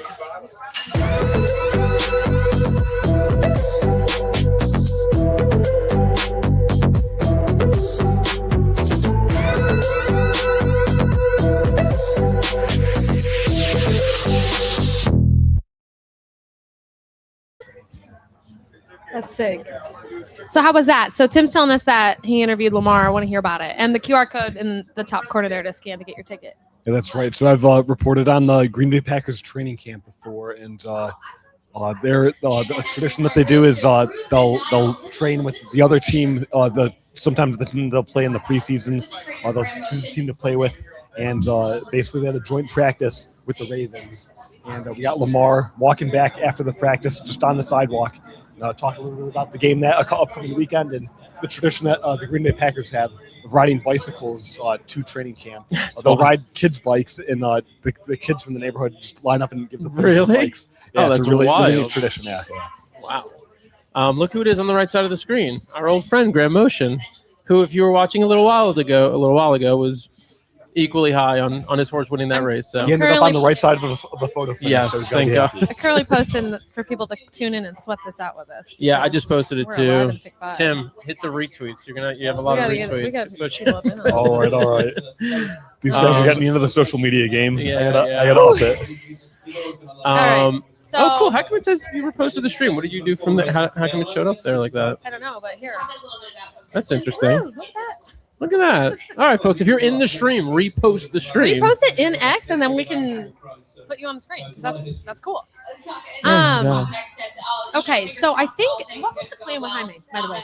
He was supposed to come after that race. So I can ask. Let's see. So yeah, the Tessio's coming up here. We're excited to see it there. Congratulations, your crew. Exciting times, stressful times. I feel stressed. The Tessio, I'm always a big fan of this race. Mhm. I did a little bit of research. There have been 45 runnings of the race. 25 of those winners have gone on to race in the Preakness. Okay. One of those horses ended up winning it. It was Oh, only the wow. third running back in 1983. Wow. Deputed Testimony ended up winning the Federico Tessio Preakness double. So maybe not a great race for actually predicting the Preakness winner, but still gets you there. For sure, There's a yeah. lot They of hit the races board like and that, for like the Kentucky Derby and things. Like there's qualifying races that get you points to be able to get in. So for anybody who doesn't know how that works, Derby, starting the year before, and then as you get closer, especially in March and April, there's qualifying races to the Derby. As you get closer, they award more points. Shout out to Atlantic Tractor. I thought it was a tractor. I heard a loud noise. And then the top 20 horses who have the most points get to start in the Kentucky Derby field. So, and some of those races are better predictors than others on, who actually comes back and can win. I mean, anybody can win, but you see more frequently from some races. So it sounds like this one, it gets you in the field. Historically hasn't necessarily been a good predictor for the winner, but still, it's just exciting to be in a big race on a big day.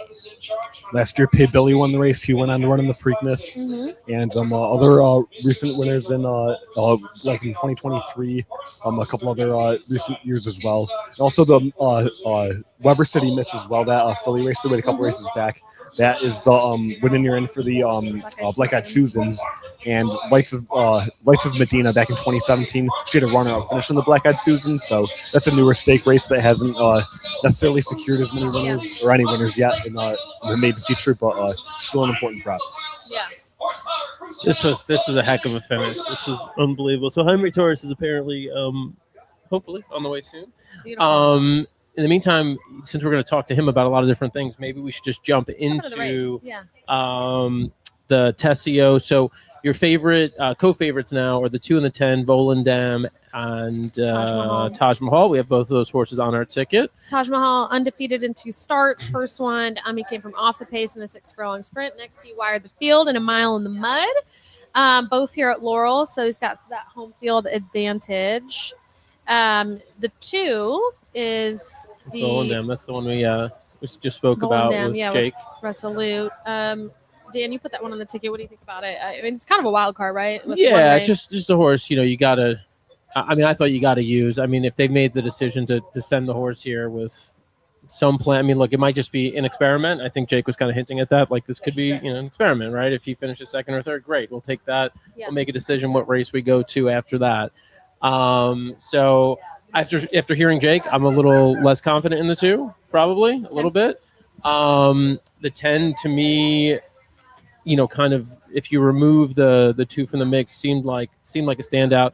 One of the best named stakes races anywhere in the country, but certainly the best named stakes race in Maryland last out, the Miracle Wood. So coming out of that race, actually pretty close finish there, posted an 86 buyer, won on debut by 4 1/4 lengths. That horse is I think a deserving favorite in this race. Wild Warrior, the 4 horse, another horse we have on our ticket, a horse that you liked. I'm a big fan of this one. It was 6-1 morning line. Right now, the 4 is 6-1 in those odds, and he just won the main prep for this race, the Private Term Stakes, on March 21st. That's a 1.16 mile race, and I thought he was pretty impressive here. His only off the board finish was sprinting 2 starts back. You can toss that one out. I think this horse is made to go 2 turns, and like I said, I really liked his last race in the Private Term Stakes. Ideally, this horse would press the pace, but he can successfully lay back. He's pretty versatile. I think that no matter what the pace scenario is, as long as Hazelwood is able to kind of judge the pace, should come with a nice run down the stretch. I like for our ticket that we have a couple of horses that are not just the 2 favorites. The other horse we added, the last horse on the ticket, is the 5, Let's Go Lando, Alexa's pick here. Yeah, I think he's run at Laurel 7 of his 10 career starts, never been off the board. Other than his last start, which was a little bit of a regression, his page looks really perfect in my opinion for nice development of a horse each race, improving a bit, stepping up in class. He was between horses in that last start, which is kind of a tough place to be. So I'm willing to give him a break there. The trainer wins 30% of the time in stakes races, almost a $3 ROI on that, which is hard to argue with. And something you don't normally see as well are these mile workouts. Usually you don't see workouts at that distance, but he's got some mile workouts coming into here. Do we include the 4 or no? We have the 4. Yep. We have the 4. Okay, good. So the 4 is interesting, right? We've got Yetze on the 4, who is leading the country nationally right now for number of wins as a jockey. And we tried to get him on, but he's obviously a very busy man. And he's an 18-year-old. I mean, he's just incredible as this rising star as a jock. So it's interesting that trainer Capuano put him on the 4 instead of the 5. He's ridden both of the horses before, so I don't know if that's a vote of confidence or if maybe it was just the jock's decision. Not sure. But yeah, I like the 5 a lot in here.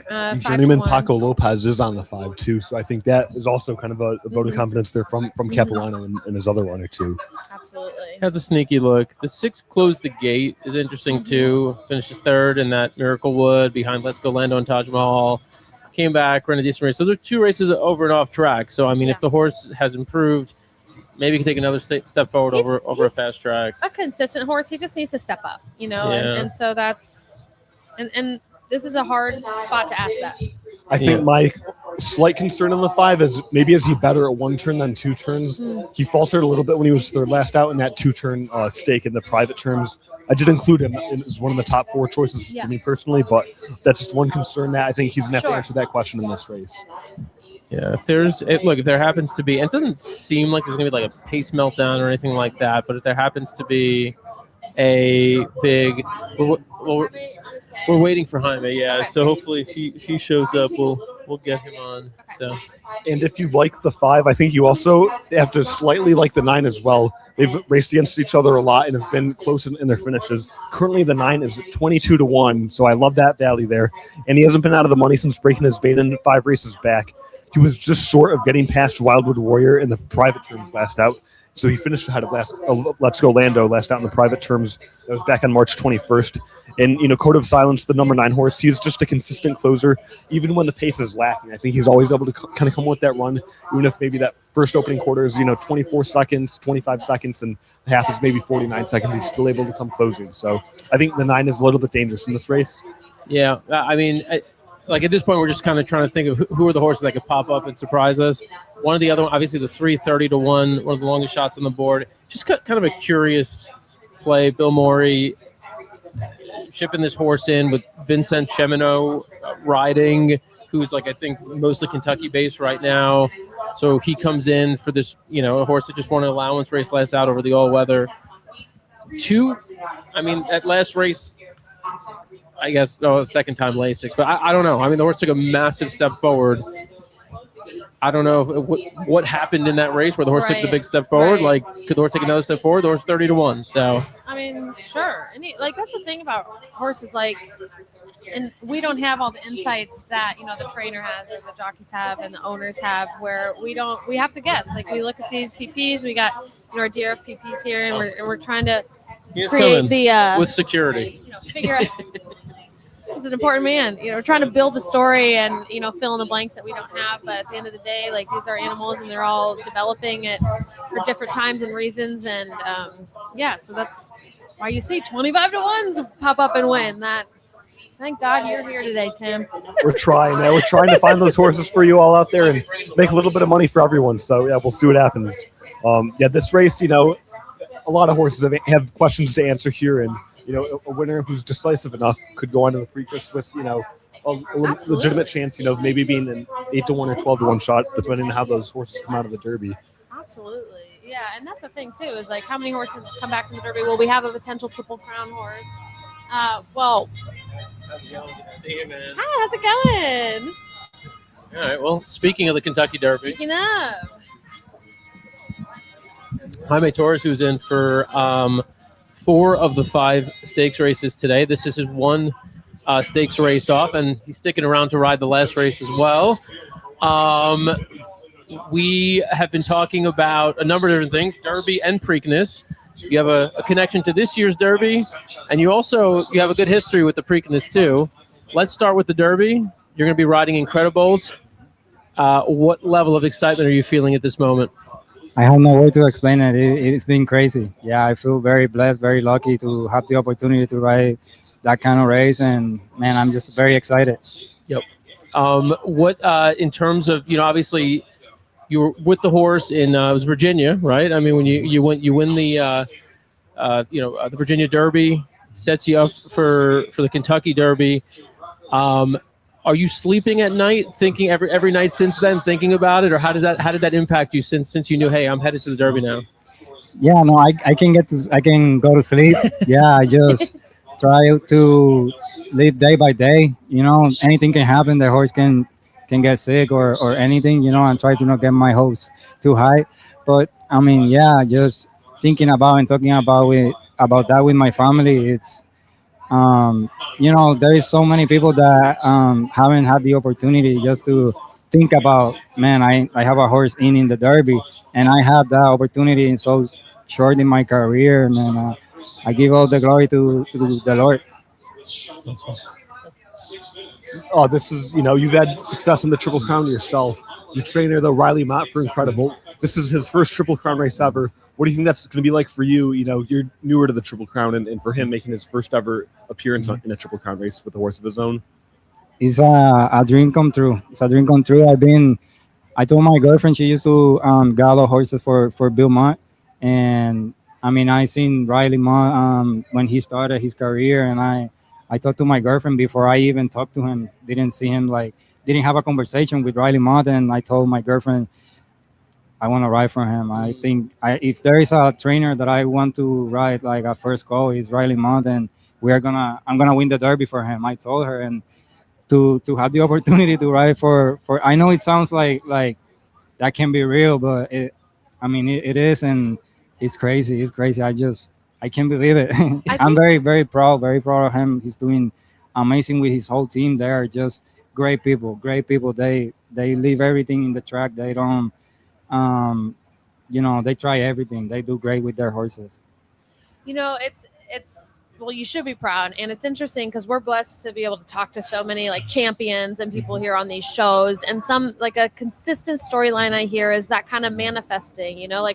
We heard it from the past NHC champion, where every night for a year he thought about holding the trophy and winning, and then he won. And so, and you're saying this too. From the start, you said, I'm going to win the Derby for this trainer, and now you're riding for him. So, what do you think? What goes into kind of the manifesting and the mental side of being a champion jockey? I don't know. I don't know how to explain it. I mean, there is a lot of jockeys that I have heard their experience, their step by step to get to where they are, and I have done anything. I haven't go through anything. Yeah. They have had a very hard story to get to where they are, and to see that I don't deserve it, and I'm here. I just want to tell all the apprentices and everybody that has that dream on them to just like keep trying, and never give up, and just think about you. Don't try to compare yourself with anybody. Just it's your path. Just work hard, do whatever you can to whenever you retire or anything, you give everything. If you leave something like you retire and you are thinking like, oh, I should have tried this, I should have tried that, it's gonna be tough. You're gonna die with that in your heart. So just try everything, and if it happens, it happens, and if it doesn't, just be proud of yourself that you try everything. That said, you said that you kind of just focus on your journey, but are there other jockeys that you look up to, or you have looked up to over the years? Definitely, there is. I have a lot. I have great relationship with almost everybody. Who are a couple of them? I will talk about Johan Rosado. Johan Rosado, he used to do campaign here. Yeah. Man, what a great jockey. He's so aggressive, very disciplined. He's tall as I am, and he's tough. You are tall. How tall are you? I'm 5'7". Okay. Yeah, when I said that I want to be a jockey at the beginning, they said like, you're too tall. And man, just when you have a dream in your mind, you don't care. You just want to do it. But yeah, I look up to Johan Rosado, Edgar Morales. Yeah, there is so many. There is another one, Joseph Ramos. Those are young upcoming jockeys that I look up to, just because people maybe don't know their story like behind the scene, but I ride with them every day, and I know how much they try, how great people they are, and how smart they are. So yeah, I look up to them. That's awesome. You're saying you look up more to your peers that you ride with now, understanding their what it took for them to get here, and really even looking up to you think about looking up some of the older guys, right? But for you kind of learning more from the people that you're riding with every day. Yeah, definitely. If you look at my standings, I don't have too many wins there you see other jockeys, they have 100, 200 wins in a year. For me, I just get to 98, and that's a lot, but I've been riding with the best jockeys in the country, and it's tough, but I don't see it like that. I see it as a learning experience, and they are all of them very humble, very like in the ground. If you go to them, they'll give you the things they can teach you, and I'm very, very thankful to all of them, especially Junior Cordero and Pichi Garcia. They are jockeys that are retired, and also Ramon Dominguez. We love Ramon, especially in Maryland. Everybody in Maryland loves Ramon. I keep in contact with him, and they're just great people to learn from. Yeah.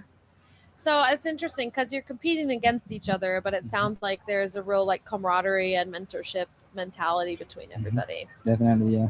Maybe one of the biggest wins of your career came here 2 years ago, almost now, with the late great D. Wayne Lucas and the Preakness with Seeds of the Great. What was that like? Amazing. Remember after that race, I slept like 2 hours, and I woke up like if I slept 20. I was so excited, so pumped up about what happened, and just very blessed.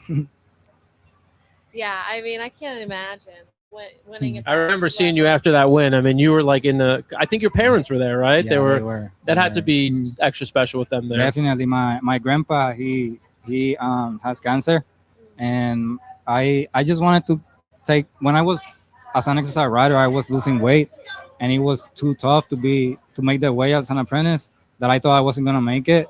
But I had people around me that were saying like, come on, like just give one more step. And when I made it, I just wanted to have my grandpa that never left Puerto Rico before to fly here and pull me up on the horse. And I talked to the trainer. I said, hey, will you let my grandpa put me on the horse? And he said, yeah, for sure. And he did. He threw me on the horse. And then the next time he comes to USA to see me riding, it was the Preakness. Wow. And he see me winning that race, and I can't tell you the emotions. Yeah. So this was back then. Is your grandfather? He's thank God. Yeah, he's still fighting with it. Yeah. Well, I think what you have to do. You got to get him to Kentucky in a couple of weeks. He's coming. Let's go. Get him. He's got to do it again, right? Yeah, He's got to put you up there. For sure. That's awesome, man. We know you got to ride the last race. So we want to let you get back, but thank you so much for spending a few minutes with us. We really appreciate it. Thank you guys for having me here. I'm just lucky. I'm very lucky to be here. So thank you guys. Well, we're thankful for you taking the time and your one break today to spend Thank it you. with us. Appreciate it. Thanks so much. All right, guys. there you Best of go. luck. Jaime Yeah, thank you. Torres, Preakness winning jockey, and maybe soon to be Derby winning jockey. So really appreciate him running over from the jockey to do this with us. Just a humble, incredible person. That was awesome. Wow. That was awesome. Wow. Callie, you've got 10 seconds to give us your pick. I know. Hi. Hi, But hey, you know what? If we advance, we're probably going to go a little bit longer, Yeah, just if we because advance, we got to do this last. we got to stay for this last. For sure. Let me just get back to my documents. It was there somewhere. I mean, obviously the race goes through Taj Mahal, but I will say that Code of Silence at 14-1. This is the exact distance that he does need. Is that the 9? Yeah, the it's a 9. Yeah. Okay. All right. No, That's we don't not like one it. we have on our ticket. He's my Of course third not. choice here. No. I went 10-4-9. Sorry, man. 10-4-9. Okay. Well, if you're following along, the horses that we need here are 2-10-4-5. 4 or 5 would be the better outcome. At this point, we're not greedy. We'll take You're good any with of the 4. 4. You're solid 4 at 6. The 4 at 6-1. So good. All right. All right. 2, 4, 5, 10 is what we need. Good luck, everybody. This is the Tessio. Winner goes to the Preakness. In the gate. Bidancy there, Code of Silence, settling, straightened. And they're off in the Federico Tessio. Taj Mahal's being asked for speed. Will be wide to the first turn run. He wants to get over, and yeah, he's got enough speed to get over to the 3 path, and now almost a 2 path, and he's made the lead. Taj Mahal's put right up top from that far outside draw, and he's rolling right along and takes off by some 3 lengths. Around that first turn run, Volendam will truck in second. Let's Go Lando is third, and that's another 4 lengths back. Higher Sense is in 4th position, just the outside of a Patient Wild Warrior, riding the rail down the backstretch run now. Code of Silence follows that, followed by Close the Gate. Hickson racing to the back of the pack, third to last position. Chayton is second to last, and Classic Nofty is in the back, strung out by some 26 or 27 lengths as Taj Mahal reels off a 23-4 opening quarter mile. Taj Mahal going for it up front, and he's opened up an 8-length lead. Taj Mahal from Volendam and a rail riding Let's Go Lando third. Wild Warrior continues a patient fourth now, within about 11 lengths of Taj Mahal as around the far turn. Code of Silence looking to kick it in, some 8 lengths from that lead as around the turn. Back to Higher Sense, and after that is Hickson on the inside and Close the Gate, followed by Chayton, and Classic Nofty is the trailer. Taj Mahal at one time an 8-length lead. He's down to a 2-length lead, but it looks like he's got another gear. Taj Mahal after a 47-4 half mile, 6 furlongs a minute, 14, 1/5 of a second. Taj Mahal still with the lead as they turn for home. Taj Mahal, Wild Warrior is 6 lengths behind in second.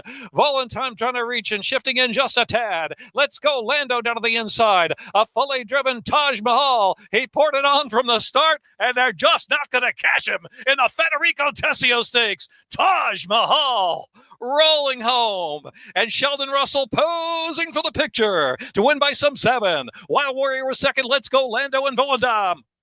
Taj Mahal, crowned royalty. I don't know. Official Maryland royalty here. Is this your stress watching? That's my stress pen, This yeah. is Dan's stress pen. It's okay. So we won. It's shot. And now I'm gonna be quiet and calculate any hedge betting. You guys take it from here. But I mean, I don't know. So now that the 10-1 at that shorter price, now I'm thinking that was probably a single for a lot of people. Yeah, but it was a 25-1 and 11-1.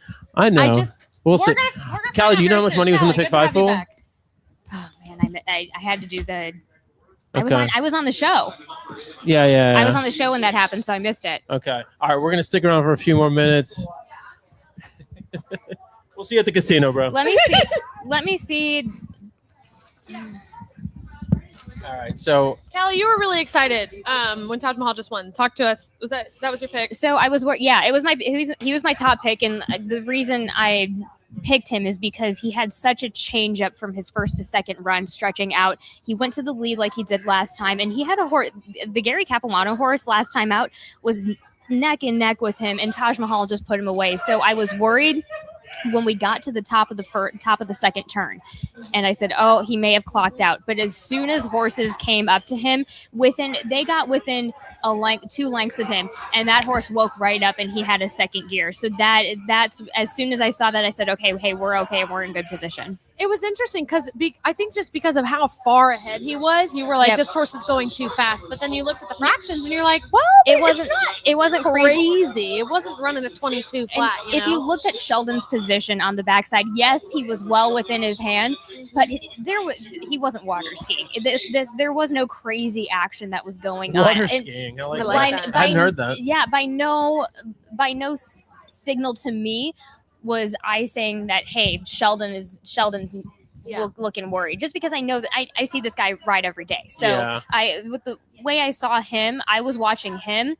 I said, we're okay. I started, and I could tell that Sheldon worried for a hot minute. Look at the breather he called. So he went 23 and 4, went 47 and 4, and then 114 and 1. He walked the dog, he just baby. completely walked in that third quarter. Yeah. That was that. I mean, that was it. That was the race right there. Bark, bark. Let's go. Woof. Woof. I mean, is that even? What is that? Like 26 and change? He went that quarter. So that's crazy. Right? Because that. And there was that just defining moment where you're like, uh-oh, he's done. They're catching up. And he just, boom. I was worried when he relaxed. When Sheldon got that horse relaxed, I said to myself two things. One, this horse is relaxed because he's tired and he's switched off because there's nobody around him to keep him engaged. Or he's just waiting for horses to come at him. And that was where we got the latter of the situation. And in that, and it's kind of from his effort last time out, the Gary Capuano got a lot closer for a little bit longer. So I think Taj Mahal kind of got smart. And this is what you're seeing is a developing three-year-old's mind. That's what you just witnessed. So watch that replay when you're coming in for Preakness, because I'm sure Starlight Racing, they're going to have this horse. This horse is running in the Preakness. All knock on wood, all things good. That's the funny part here. The funny part is we've recorded so many things with Starlight. We've been with them for all. And today was like the first day we don't have a camera on them, and their horse wins by 20. Yeah. But yeah, I mean, this horse will take so much. We got the will pays if you want to see it. Let's see it. There is 1 4 out of 5 will pay, which is the 8. And so, what do we live to 4 horses? We're live to the 4, 5, 7, and 9, and then I'm ready to calculate how much we have to put to win on the other. They're not crazy. They're not crazy. Payouts. Okay. I mean, they're good. The 4 is 4,656. Good day. The 5 is 8,889. The 7 is 8,148. The 9 is, I believe, the pool. I don't know. Maybe not. No, it's not the pool. It's not the pool. It's 32,595. So we want the 9. Let's roll. Greg, 32,000. Top payout. Does 8,000 each work? If we end up okay. That would make the day. Honestly, even Tim's like, I'm not leaving. He's like, he's quitting his job tomorrow. He's like, I'm here. Every day at the track. Oh my God. Okay, but wait, I have a question for Callie, because we were just talking, like Tim rattled off some stats about this race feeding into the Preakness Stakes, and whereas they don't always come back and run, and they haven't done that well to actually win the Preakness. Sorry, repeat that last one. I was listening to Dave too. Like they haven't won that many Preaknesses. Like Well, and that's the thing. And Tim kind of probably alluded to this early on the show. Not a lot of them who win the Frederico Rotesio go and run in the Preakness, right? It was like about half. That's it, like Gary Capuano I think it was Gary last year. He won the Frederico Rotesio. Tim, am I right? Billy, yeah. Yes. No, Mikey Gore and Pay Billy, and he went for the Preakness, right? There was a horse that the year prior, I think it was a Gary Capuano horse, and Gary said, listen, this horse is just a horse. He's not running in the Preakness. So that happens a lot with a lot of these runners. Or wait, was it Henry Walters, the Barbadian runner? I think 24 might have been like Copper Tax. There we go. Yeah. That's it. Yeah. So, a lot of these local guys who win the Frederico Rotesio, they'll say they don't want to put their horse over their head. But when it comes to these kind of connections, when it comes to Brittany Russell with Starlight, that's where we say, hey, we got this. I'm nonplussed if they go for it. So, I mean, it's going to be a matter of they're going to have a very different, I think, Tim, they're going to have a very different scenario in the Preakness, for the setup versus what he had here today. Yeah, you for sure won't get that kind of pace. Yeah. But this would be Brittany's first Triple Crown starter, right? Yes. Yes, I believe it would be. Yeah. Yeah. That'd be quite an exciting thing for her and Sheldon. It was glad that, she opted not to run in the Wood Memorial to run here today. Oh, is that right? Oh, that's right. Taj Mahal was. There were whispers, and thoughts of them going in that direction. So opt to come here. Stuck home, works for them, worked for post time well enough. Yeah. That's exciting. Alexa's doing a lot of math right now. I'm doing math, okay? I'm doing It's math. And I fine. know, like, I texted Brittany earlier to see if she could come on the show, and she was like, there's just too much happening today. And Yeah. the kids are here. And That it's should have like been a sign. everybody- She's like, don't bother me. I'm about Yeah, to she's win like, the everything's test. Yeah. going. It's nice, yes. Because she knew she was going to. She's had a stellar weekend so far. This is obviously this is going to be the lowest price horse that she's had this weekend thus far. But man, she's been having some great prices so far starting Yeah, Friday. that too. Yeah. Yeah, which I'm like regretting. I'm like, what have I not like? Why Let's did I not dwell on bet? that too Yeah, much. let's Well, not- Dan, we're live to some We gotta real move on to stuff. race 13. We can't be degenerate gamblers. You know, we gotta be like happy with the wins. Yes. And not be like, oh, it could have been more. Yeah, we can't live in that life. We All right, can't live Greg, that Greg, life. we're obviously we have to stay live through this, right? The best, Yeah. the It's- best wins are always the not. unexpected Everybody's ones, you sweating know? this out with us. I mean, Like, it's 22 minutes. How's the chat doing? wanna see Anybody us- from the chat? The chat's kind of quiet today. I don't know Okay. what's going on. They're there, but they're quiet. We got All right. Taj Mahal tried. First time at Maryland, at Laurel, that might kind of be the thing.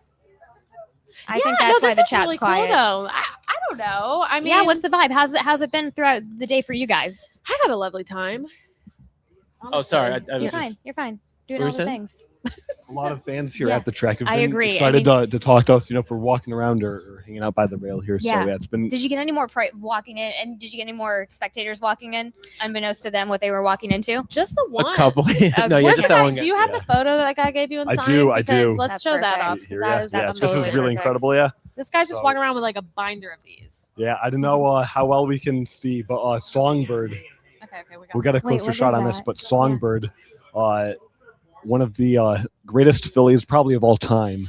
A gentleman came up to us, gave us a photo that he took himself of Amazing. the Ogden Phipps. And he captured this photo of Songbird winning the Ogden Phipps. There's a tiny little Songbird right there by your nose too on that photo. Oh my He god. was able to capture. He said it was just a perfect moment. I love that he signed And, it. Look at yeah. that signature too. Songbird was such an exciting filly from 2 years old to 4 years old, and he signed it Georgie. as well. Yeah. Look at George. That's Thank great. you. I want Yeah. one. Where'd That's George go? You see that awesome. little We had a Songbird flamingo there, yeah. shirt on. No, All right, that's we got so cool. Yeah. people in the comments saying you have to stay on. This is too fun to watch. So honestly, great. Glad everybody's having fun. Sweet Lou Monaco. I agree with you. Sweet Lou Monaco 99.89. Can not disagree. But in the meantime, I do want to run through a couple of things since we got some time before this race. I know we've talked about it a bunch on the show, but we've got the Preakness party. Now there's the Derby watch party here with Lamar Jackson, and then there's also the Preakness party before Preakness, also at Laurel, that you guys should definitely attend.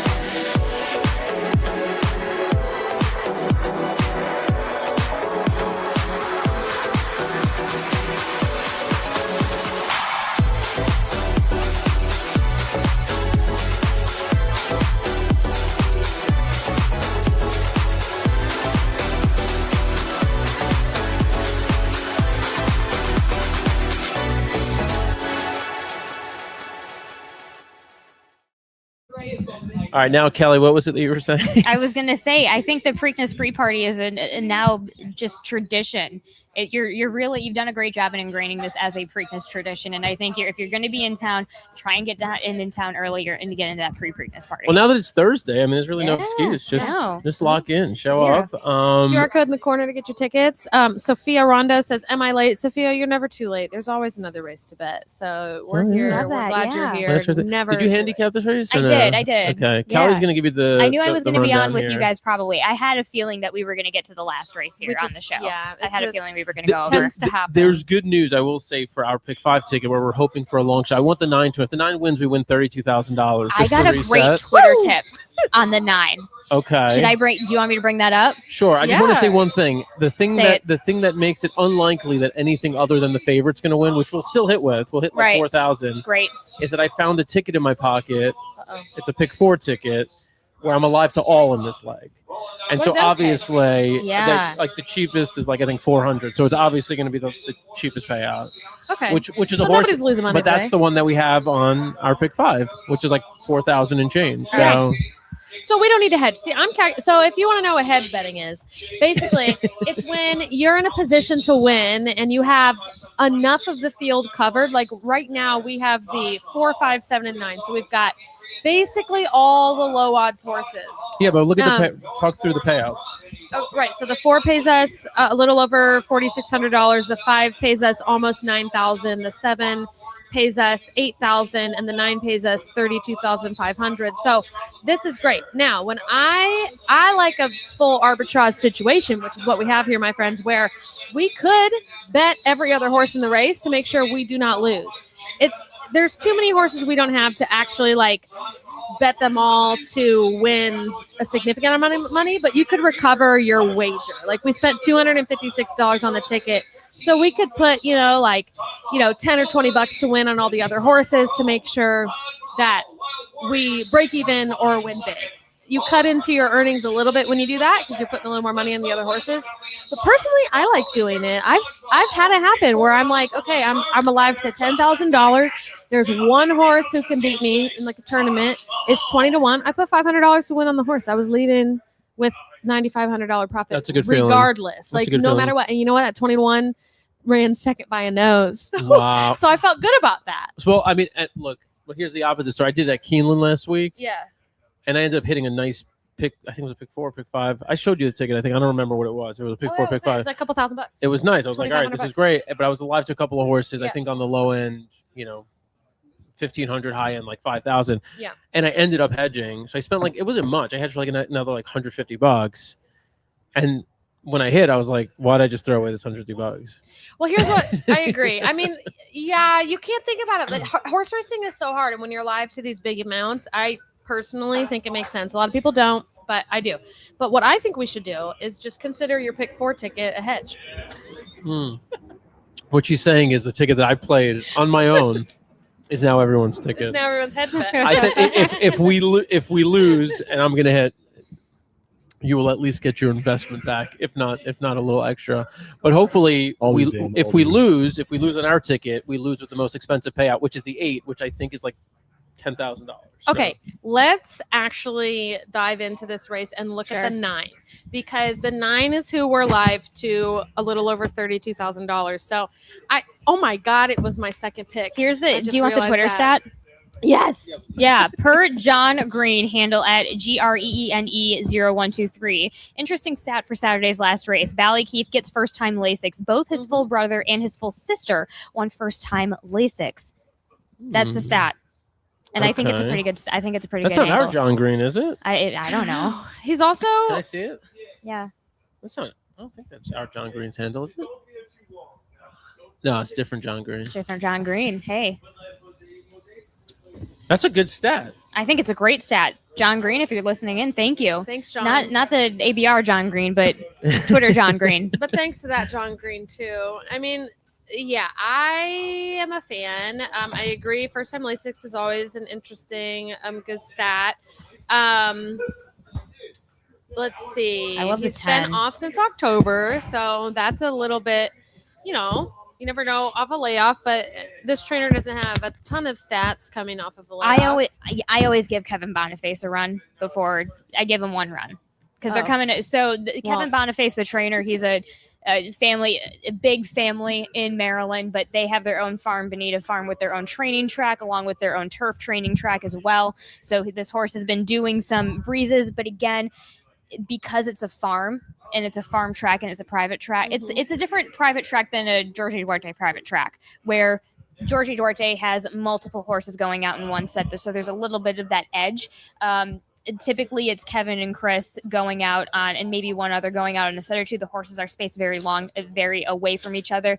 So different than when you're training on a racetrack off the layoff, you get a lot of horses that'll pass each other. They just tend to get a bit more fitter. So I always give the Bonifaces one race off the layoff. That's our $32,000 payout. So we're gonna hope you're wrong, but we listen. really I'm all value for the it. insight. Yeah, definitely. Because it's great, and obviously you're, Yeah, what's The the horse nine, did not need a Ballykeefe. horse race after the layoff?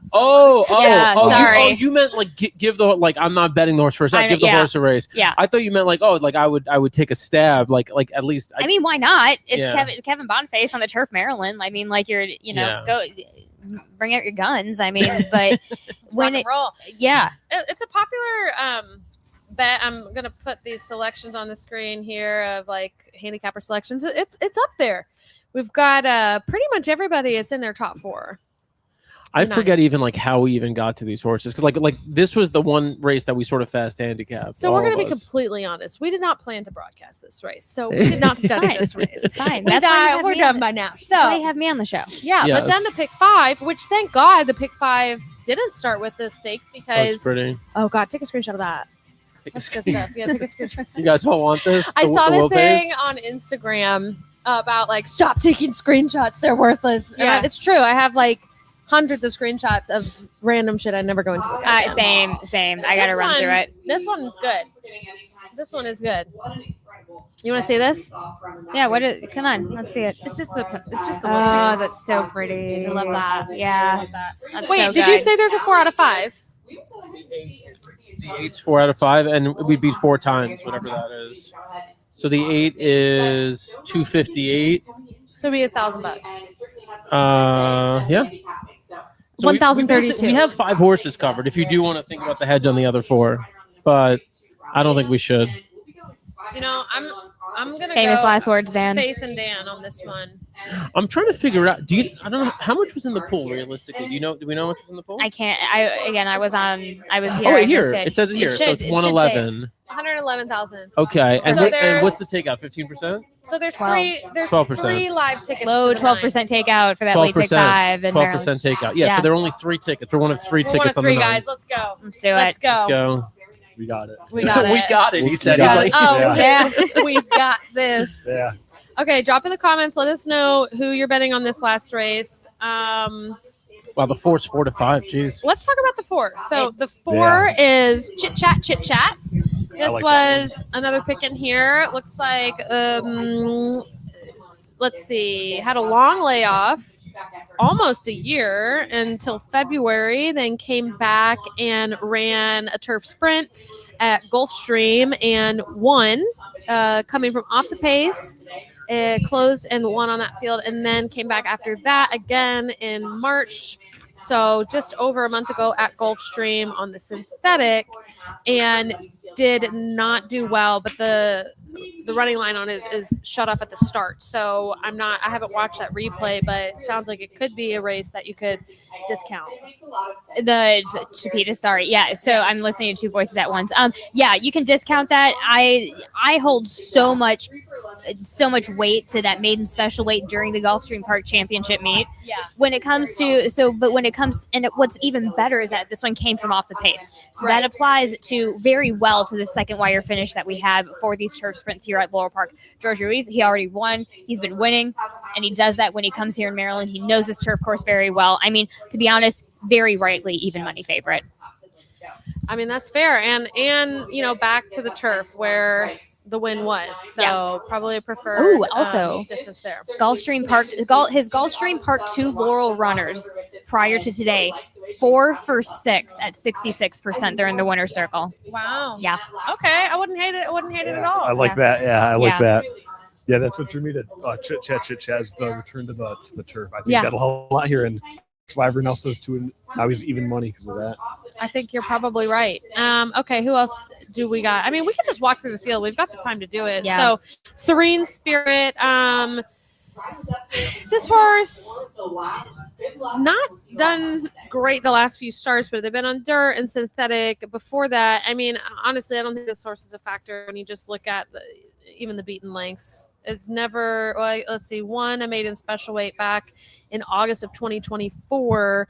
Closest that she's got to the winner's circle since then was a 4th place finish in a stakes race at Monmouth back in July of last year. I don't know. I mean, Robbie Bales. Easier spot. Yeah, poor last race. So meaning if they lose by 10 or more lengths, the next start, Robbie Bales is 30%, 6 for 20 in the winner's circle. Really? Yeah. Well, maybe we should bet it. Yeah, but maybe not. I don't know. I think here's the thing when it comes to this one is a clearly need the lead type. And I hate those kind of horses on the second wire finish over here on the turf at Laurel. Okay. Yeah. Okay. So that's a no for me. Great insight. Okay. No on the 2. We're moving to the 3. Granuel. Yeah. Granuel? Raul Mena is on this one. Again, a couple of poor performances on the Tapeta at Turfway.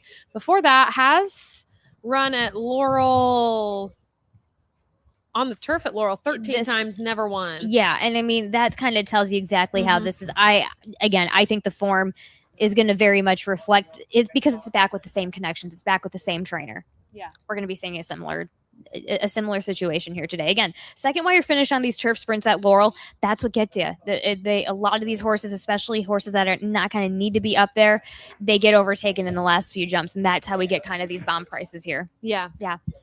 Okay, we talked about chit chat. You mentioned Hidden Quarry, some interesting race back at Colonial in August. Let's see, was that when he was disqualified and placed?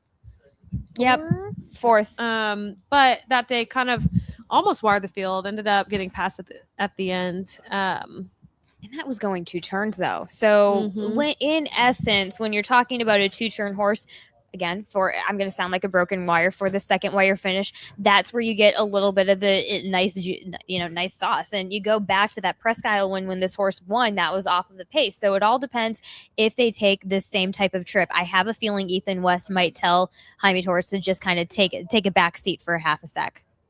And if that happens, that could work out well. However, this horse is coming in with the problem is this horse has been so speedy lately. So to me, a bit untrustworthy. Okay, we don't want untrustworthy, so we'll fade that. And then moving on to the 6, what are we doing? This horse has never run on the grass before.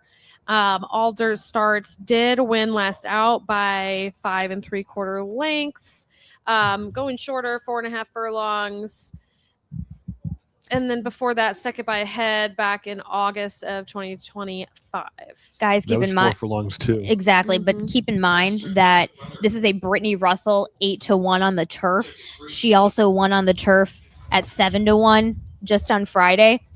This is the type of horse where I just sat here preaching about the speed at this kind of course. This, however, a little bit of a different story. Brittany entered this one at Saratoga Maiden Special Weight in July of last year, was a MTO scratch, but then was entered properly and was a steward scratch when it was on an off track back in late July. So this horse has been meaning to go on the turf. I think they just need to get the confidence with this one, and there's a chance with Toledo on they could take back and just sit right off of it a little bit here, especially with a little bit of an outside post. Okay. I love it. Callie, you're good at this. Thanks. Good at this. Okay, Thanks, girl. number 7, Midnight Love Affair. Love the name. This horse, let's see, had some time off between October and January this year. New trainer. Wait, is it a new trainer? Yeah, so this one was Colin Marat, and then now is in the Bruce Levine barn. Now back. It was trained by Bruce last year as well. So correct. So going down to Gulfstream with new trainer. And now back here in Maryland. I don't know. Those Gulfstream starts are discouraging. Well, that's the thing, and that's what happens with the other connection. So Bruce Levine, if you look at the form of how this horse is running with Bruce, we maybe get back to that previous form because they'll just kind of the connections go with what works on this one. So for this one at a price of what 5-1, why not? Yeah. Okay. For funsies, throw it in there. I was a little discouraged though. Yeah. He was last out he was 5th, at Gulfstream and pretty far back, so I was a little bit hesitant, but I think 5-1 is okay. Totally get that. Yeah, it is hard when you see the number of beaten lengths, and then we're not really at a majorly different class level here. So, yeah, it's difficult. But okay, Turkish Breeze number 8 is a lightly raced horse in this field. Only 2 starts. Let's see. The last one was in the mud. Did win the race. Going 6 furlongs at Laurel. Both starts have been here on the dirt course. So now switching it over to the turf. So the Dams half has been tried twice on the turf going long to no avail. So I think that with those previous runs, this is a bit of a last minute resort here. So the 23-1 kind of fits here, to be honest. Well, this is, excuse me, Black Eyed Susan, get me. This is the one that is 4 out of 5 on the pick 5. So nobody has this horse in. Yeah. So I mean that makes sense. Okay, I get why. Number 9, Ballykeefe. This is our $32,000 horse. We've already talked a lot about it. We could pass on to number 10, Floyness, who also ran. Floyness. I love this horse. This is actually my top selection at a stab for a price. Okay, yeah, sorry. No. Dan's back. Not Floyness. This one is tried the turf, obviously, as we see on the form, but you go back, the dam. I don't know what it just kind of the Pinot effect kind of hit me where I kind of said to myself, hey, they may just kind of change tactics with this one just for fun. And I think that could work really well. It was encouraging that this one ran well and just simply got tired going to that elongated stretch, trying the turf for the first time. And now the Connections, having known that, they may change tactics a little bit here. Okay, we've got a question from Sophia Rondo in the comments saying 5-1 is 5 the starts and 1 the win. So no, actually 5-1 is the odds. So if you're a sports bettor, it would equate to like plus 500. But basically for every one you bet, you get 5 back. So that's what that lingo is. You'll hear us saying like, 20-1, 5-1, 7-1. And then once they get lower odds, we talk about it in fractions because we like to be confusing in horse racing. So 5-2 is actually 2.5-1, or 7-2 is 3.5-1. So that is the betting lingo there and the odds lingo. We're getting pretty close to the race. I'm going to add, that feed up. We're 2 minutes away. We should probably keep this side by side for this. Yeah, one, I think we got to keep the side by side. But sometimes in Europe, the odds will be like 13-2, or they be hitting it different. Yeah, we're already confusing enough here. Okay, so I know we're almost to the race. I want to one more time talk about this Baltimore event. I have more details to share with you all. It's going to kick off the 2026 season. Derby Can't Day. miss Derby Day at VIP Laurel. opening weekend, May 1st and 2nd, bringing a fresh team-based energy to one of racing's biggest stages. So it starts on the Friday night at the horse you came in on, the oldest continuously operating saloon in America. Sorry. You got Keep some going. memories at the horse you came in on? Maybe. Keep Maybe. going. All right, Yeah. Callie will be there. You see her If in we rare win, form. Callie's sharing some stories. Okay, so the league, the NCL is hosting. Oh yeah, you won't even be here. Yeah, Be there. guys. Oh. I'm taking. Once I leave this set in my car, off I go. Yeah, do you need to leave? she's Or headed to were you Kentucky. planning on leaving already? I was, but I love you guys. Oh, we love you too. I love You're you gonna sweat guys. this out with I'm gonna us. definitely. All I'm right, in it for the long I game. would like yeah. Callie leave right after this race. Okay, Callie goes okay. Right after this race. Callie is free to go whenever she needs to go, but we will also kidnap you if we can and take you to the casino tonight. Yeah. Well, that's not happening. That's But definitely not anyway, Hey, we're in so vaccines. Bases loaded, so we're ready. bases loaded. All right, at this party, live music, dinner, open bar, and a special appearance from Lamar Jackson, NFL MVP. He's going to be on hand for photos and celebrating. He'll also be here at the party on Derby Day the next day for full racing and entertainment. You get a couple drink tickets as well. That's all of that is included in the one ticket for like $200. So It's not like really good deal. $200. It's crazy. You get to hang out with Lamar Friday night, party, Sick. chill, come back to the track Saturday, all day, food and drink, hang out with Lamar again. $200. And I can get that at ntl.com. NTL.racing. ntl.racing. Yeah, and actually I'll also just put a I think QR code on the autographs, screen as photos, well. things like that too. Yeah, Lamar. they said yeah. he takes photos. He does all that No, I stuff. saw that. He did this believe it. last year, and I saw the. I mean, you're up close and personal. You're just hanging love out it. with Lamar. That's And I don't great. want to give anybody ideas, but I will give people ideas. Yeah. Lamar Jackson's autograph's worth more than $200. So I mean, Hey, you're already getting a nice return on Do it for the investment memories. there. Do it for the memories. Do you want to know? Hunter Marino says, "Hey Alexa, hey Hunter. Okay, do you want to know something wild?" That is probably kind of messed up, but I thought about doing. I was at this gala the other day. That was a charity gala, and there was a therapy horse, and I had a paddle. And I knew I was sitting with the people who had not a therapy horse, therapy dog. And I was sitting with the people who had the therapy dog, and I knew it was worth $25,000. Yeah. This dog only went for $3,000, and I almost put my paddle up because I was going to resell that dog, and I thought I couldn't do that. I was like, I can't do that at a charity gala. That's just wrong. But my entrepreneurial brain was like, Right. this is a really good opportunity. But I didn't I do hear it. ya. But it was this really cute golden retriever. Listen, puppy. Ugh. you were fine to tell us this story. You were even better not to follow on your impulses, and I applaud you Oh, for that. thank you. It would have been wrong. It would have been wrong. guys, we're alive to $32,000 on a 6-1 horse. Let's go. Who's the third choice? Who's This rider is- off on the Guys, 8 right this now? is crazy. This is 8 crazy. was Okay. Slow to load. All right. us 41. Oh, we don't need any scratches. Hopefully. Yeah, no scratches. 9 is 7-1 going into the gate. 4 is 2-1. Ooh, love that. 5.5 furlongs. Okay. Oh, one We're time. leaving 2 to load and a 12. of everything. What's the name? What's the name? I don't There's even the know. 9. Ballykeefe is the Oh, 9. yeah. And it's second finish. John Deere. Long way into the second wire. Oh my god! If we win, we're gonna, Lined up. We're getting All right. tractor. People are And going they're off. Two sources of audio. What are we doing? Who's that? What Oh, are we the doing? six. Very Okay. fast, quickly clears being off. ridden hard. I almost No, don't like mute some us. serene Don't mute spirit us. and granular Don't way mute running us. in third position. Midnight Love Affair in the second flight chase. Then All right, we won't Turkish talk too Breeze much. is out there too in the Everything red that's cap. happening Shuffle right back just a tad. Pass by. Ballykeef has advanced down to the fourth spot, heading over the far turn and run. And there's three deep from the front runner. Is second to last at this point, and Hayden Corey is the trailer. What are we doing? Corey almost taking the latest 3 lengths from Serene Spirit in second. Ballykeef on the outside. Granular Brown saving top of the lane. In between horses is Midnight. Love Affair as they turn in. Brittany Russell. Brittany Russell, Big white 6-1. Here we go. Back there, we have Turkish Breeze over low. Come on, Fork. Come on, Fork. Come on, Fork. Come on, Fork. Get up. And that's where the Chip, second chat, wire chip, chat, gets chip, down. chat, chip, That's where chat. the second We wire got gets this. down. Hey, here we go. Yes, yes, yes.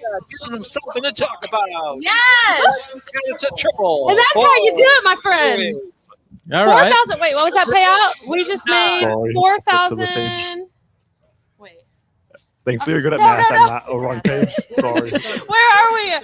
Oh It's my 4,600, God. 4,600. $4,656. Not Let's bad. Go. What was my pay to get on the show, by the way? Oh my gosh! I hope you bet with us because we crushed it today. And honestly, it's thanks to Tim because he had a 25-1 shot. That was a big one. You had one Ivy horse that Girl? came in through. Yeah. Ivy Girl. Yes. Yeah. Yes. Yeah. Oh my gosh, this was so freaking fun, and we're gonna be all over the place. So, like we said, Poker for Ponies. If you're in Louisville, go to it. It's gonna be a really cool event. You don't have to play; you can spectate, but it's gonna be really fun, and it's for aftercare. You say poker. JD knows me too well. He says blackjack. He knows I'm going to Yeah, we blackjack. know so we're doing going. blackjack over We're going poker right any to day. blackjack. Blackjack tonight. Come out if you're Poker in in a couple of the weeks. Baltimore area. Otherwise, Poker for Ponies on Thursday night. That's April 30th. We have another show in June for y'all, not here, but a remote show on June 27th. DeFrancis Day, I for believe. DeFrancis Yes. Day. Yeah. We'll be back right here in October as well. So tune in, follow us on all the socials, Instagram, TikTok, X, YouTube, Facebook. There we go. That was the last one. We have a Twitch, but we got like 1 follower. So follow us on Twitch. Be our Follow first them on followers Twitch. on Twitch.